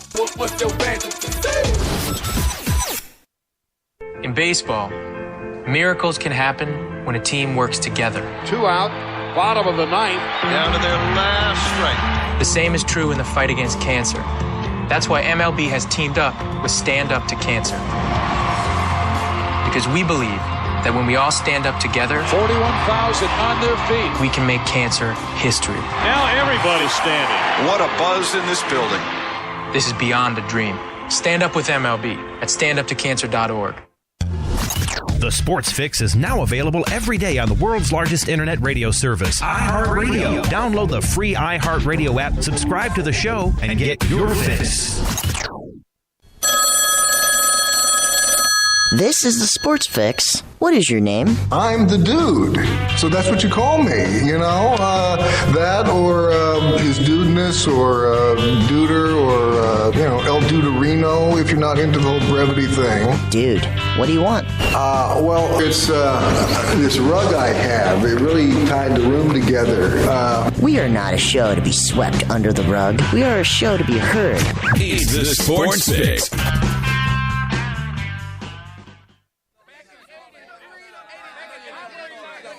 This is how we do it. This is how we do it. La la la la la. La la la. This is how we do it. La la la. Welcome back to the Sports Fix, final segment, long edition of the Sports Fix. Today, it's all good, man. I had so much stuff to get into this weekend. I knew it coming in. That's why I say, hey, man, you know what? You steal my car. I still got to do the show, man. So, thanks to you guys, by the way, who sent messages. Hey, it's not your fault, man. You didn't steal my car, unless you did. And if you did, we got a problem. But other than that, thank you guys very much. Glad we could do the Sports Fix thing. We'll be back here tomorrow. Jeff Gorman will be here from Indians101.com. We'll look back at a wild weekend. We'll look ahead here to the Kansas City Royals and some roster moves perhaps coming up as Brohio's just about ready to come up. We'll talk about all of that with Jeff Gorman tomorrow from Indians101.com. Dr. Football, Bill Check is in the house. Post-draft breakdown with Bill. Looking forward to all of that as well.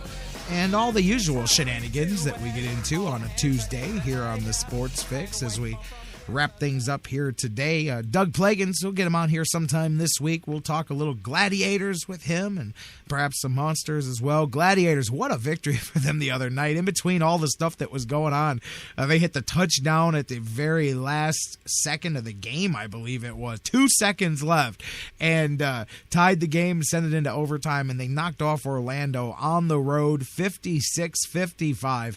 In overtime. Shane Austin to Dominic Goodman. And, hey, man, it was a feel-good weekend for football, and Cleveland tied in. Gladiators did their part to add that as well. American Pharoah won the Kentucky Derby over the weekend. Lots of people like to take that pilgrimage down there and buy those $100 mint juleps and enjoy their big hats and some horse racing. American Pharoah with the winner chicken. Speaking of winner, Floyd Mayweather. Winner. Well, they were both winners. I don't care what the scorecards say with the amount of money that they made. Floyd Mayweather sitting there on the dais with his $100 million check, which is only half payment for his fight the other night.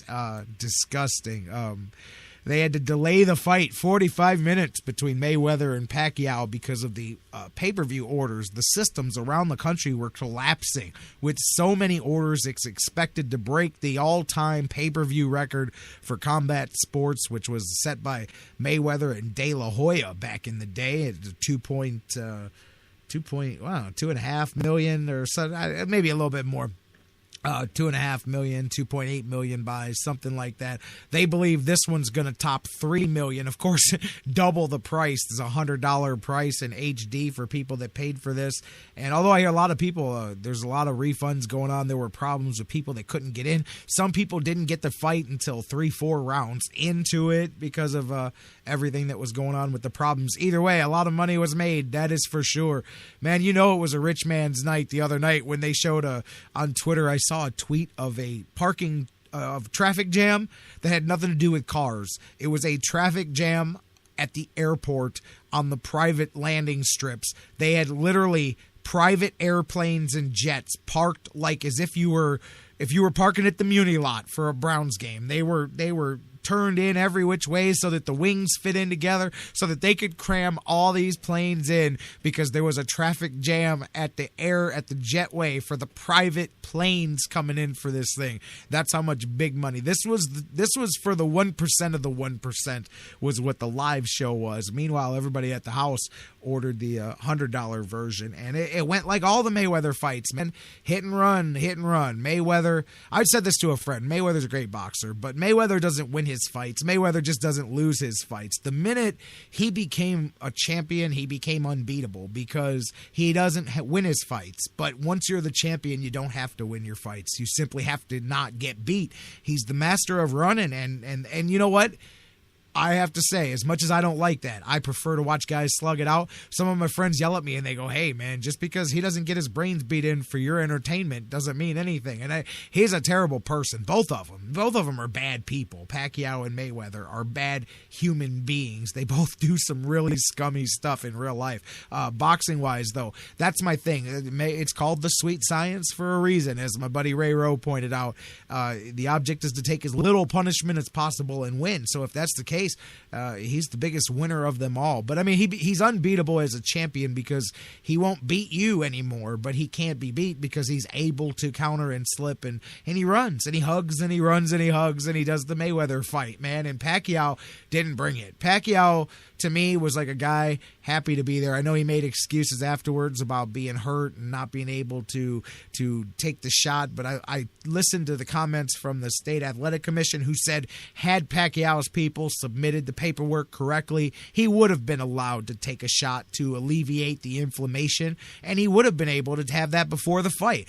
They chose not to do the paperwork properly for a reason, because there probably was not a legitimate reason to verify for the shot to be given, and that's why it was done that way. But by doing it late, you make it look like the commission denied you the right to take your anti-inflammatory. Very smartly played, but anybody that watched the fight, and hey, midway through, I thought Pacquiao would at least have a shot at landing a shot, because he was in the middle rounds. Pacquiao took 4, 5, 6. He took a couple, 3. First 3 were pretty much Mayweather. 4, 5, 6, 7. I mean, Pacquiao landed some shots, but he never really came at it. And then the second half of the fight really frustrated me if you're looking at Pacquiao's side of it, because he fought the second half of the fight like he was winning. And you're not going to beat Mayweather in a decision. If that thing was going to the cards, Mayweather was going to win. He fought the second half like a guy who was ahead on the scorecards, and he wasn't. He wasn't ahead on the cards, and I was really shocked, especially in the last 2 rounds, that Pacquiao wasn't going for it, because if he didn't knock him down or knock him out, he was done. And he just never brought it. And then after the fight, he just kept saying, I thought I won the fight. I thought I won the fight. Well, apparently he did, because he fought like he thought he won the fight in the second half. No aggression. He fought. Both guys threw their hands up at the buzzer. I wasn't surprised at the scorecards going for Mayweather at all. I was actually surprised when the CompuBox stats came out afterwards, and it showed that Mayweather even landed more than Pacquiao, because it didn't seem that way during the fight. But it also, at no point in time, was Mayweather ever in trouble. He vacated both of his titles now afterwards. He's announced he is going to retire. He's got one more fight left on his contract, and it gives him the opportunity to tie Rocky Marciano. So he's going to fight his final fight in September. And I'm going to tell you now, that's the final hurrah as far as a big money boxing pay-per-view. The last big gate that they ever drew was this past weekend with Pacquiao and Mayweather. They cashed in the sport of boxing cashed in. I'm not saying it's dead, but it will never. There's nothing that will come along. This was the cash out for the sport of boxing. They've got one more big buy rate coming in the retirement fight of Floyd Mayweather, and that's it. And then they're going to have to rebuild their sport from scratch, and they're competing against MMA. And as I said on Twitter over the weekend, to me, in 2015, and I love boxing, guys, but when I watch a boxing match in 2015, there were times that I would watch Pacquiao duck his head and come in, and to me, it doesn't feel like a true combat fight in 2015 if a guy doesn't shoot a takedown or doesn't try to grapple there at some point. To me, I think in 2015, boxing as part of a larger skill set is where it's at. I think that MMA has been it's the evolution of where boxing has come to, because I just think that there's so many other disciplines that people see that the same way now, and especially once you become a fan of MMA. And I'm not saying not like every MMA fight is great and every boxing match is terrible. Not true at all. But it just in general, I feel that MMA today in 2015 is what boxing was in 1985 or 1975 or whatever. So guys like me that still grew up in the back end of the, Mike Tyson era, the last true, big heavyweight era. And then, you had the modern day with De La Hoya and Jones Jr. and Floyd Mayweather, that transition from the, the lightweights here with Pacquiao and what's on the horizon. Name me two fighters that are going to draw you a big fight in 5 years. Name me two fighters. Name me two fighters not named Klitschko or Broner or, one of the couple top names. Give me a couple fighters. So it's going to be tough sailing for the sport of boxing, and I think they all knew that. Bob Arum, Floyd Mayweather, Golden Boy, they all know that. They cashed in. They cashed in this past weekend. Look at the difference. How many $100 million gates. Look at how many big money pay-per-views. How many of the top purchased pay-per-views of the last 10 years were MMA or UFC fights, and how many were boxing. And you'll see what I'm saying. Every once in a while, boxing will pop a big house, as it's called. But in general, that big house belongs to MMA now, because it's just the evolution of skill. Same thing now as people say, hey, football's moved on. You can't just line up 3 yards in a cloud of dust anymore. The single wing offense is great in 1956, but it doesn't happen anymore. Same thing there. To me, boxing is the single wing, the wing tee. You know what I mean? There's so much more to it now, even though old school guys will say that's the pure science. And I'm with you. But I just believe in 2015 that's changed, and I think the world we live in has changed. And I think that fight the other day was a big example of that, because in an MMA fight, guess what? They're not going to run from you forever. At some point, you're going to get them in the corner, and they're going to try to run from you. You're going to shoot a take. At some point, you force the action, and the action cannot be forced against Mayweather. He's the master at that, and he did it once again, and he took out Pacquiao. But so many people complaining about the fight in general. If you've watched Floyd Mayweather fight, that's a Floyd Mayweather fight. It's what he's been doing forever. I was just shocked at the lack of aggressiveness, mostly by Manny Pacquiao there. So there it is, man. There will be no rematch either, because I don't think there's any grounds for it. I mean, they tried to stir it up with that injury, but there's nothing about it that says I want to see a rematch with these guys. You wanted to see it once, and there you go. And so I don't even know who Mayweather fights in his last fight, but it's a glorified tomato can. It's just the whole draw is see the retirement of Floyd Mayweather. They're not going to put a big challenge there because he's already vacated the titles, and you don't come to the funeral to spit on the casket, if that makes sense. You don't come to the retirement to root for him to lose. Clearly, you're going to put a capable body with a pulse in there, and the whole sell is see Floyd Mayweather's final rounds in the ring. It doesn't matter who the opponent is. It's like when Tyson came back. Who were those cats? Oh, I can't even think of their names because that's how insignificant they were. When he came back, Peter McNeely, That was the one. Tyson and McNeely, I think, did one of the biggest buy rates of all time. It wasn't to see Peter McNeely. It wasn't to see the Great White Hope or anything like that. It was to see Mike Tyson get out of prison and come back and maul somebody. And I think he had one or two other ones like that, too. But that's what this will be. This will be Mayweather's retirement fight. It won't even be billed as Mayweather versus blank. It'll just be come see Mayweather retire, and that'll be it. It'll be like Rocky III. He'll hold the public workouts, and him and Mickey will have the orchestra in the background, and he'll cash out. Plus, where do you go? I saw an article this morning that said when you make $200 million for a fight, all of a sudden that $30 million check doesn't seem very big anymore. So there's nowhere else to go. And unfortunately for boxing fans, there's nowhere else for them to go either. Nowhere else for us to go here. We're going to call this a day, you guys, and wrap it up because we're going to get back here tomorrow. As I said, Jeff Gorman's going to join us from Indians101.com. Dr. Football's going to be in the house. We're going to take some phone calls from you guys and more. Get ready for the Tribe to start as they got this Kansas City series coming up. And we're going to talk about Game 1 of the NBA Eastern Conference semifinals. It is tonight, national TV, baby. Derrick Rose and the Chicago Bulls coming to Cleveland to take on the Cavaliers. We're going to talk about it and everything going on here tomorrow with you live. Same bat time, same bat channel, live at noon here across the Sports Fix Radio Network. We love you, Cleveland and beyond. Enjoy your evening. Go Cavaliers, and we'll see you tomorrow right here on The Fix. Homie, I'm from Cleveland, I will tell the president that. Hardest, yeah, we been there. Made some of the greats here. Midwest best, this is MGK's, yeah. Shouts out to St. Clair, uptown, yes, y'all. Heading to the flex, get it popping up with Steph Laws. Whole state monster, this the home of King James. We are not the empire, but this is where the kings play. Cleveland, let's go. We rep our city. Blue lights separate the ground from the gritty. We're sick with it. Hood pass cover any city that we visit. When you're from Cleveland, survivals of my swampy streets. We hustle, don't sleep. Out here in Cleveland, Cleveland, Cleveland. Okay, now here we go. Welcome to the Cleveland show, but this ain't no cartoon.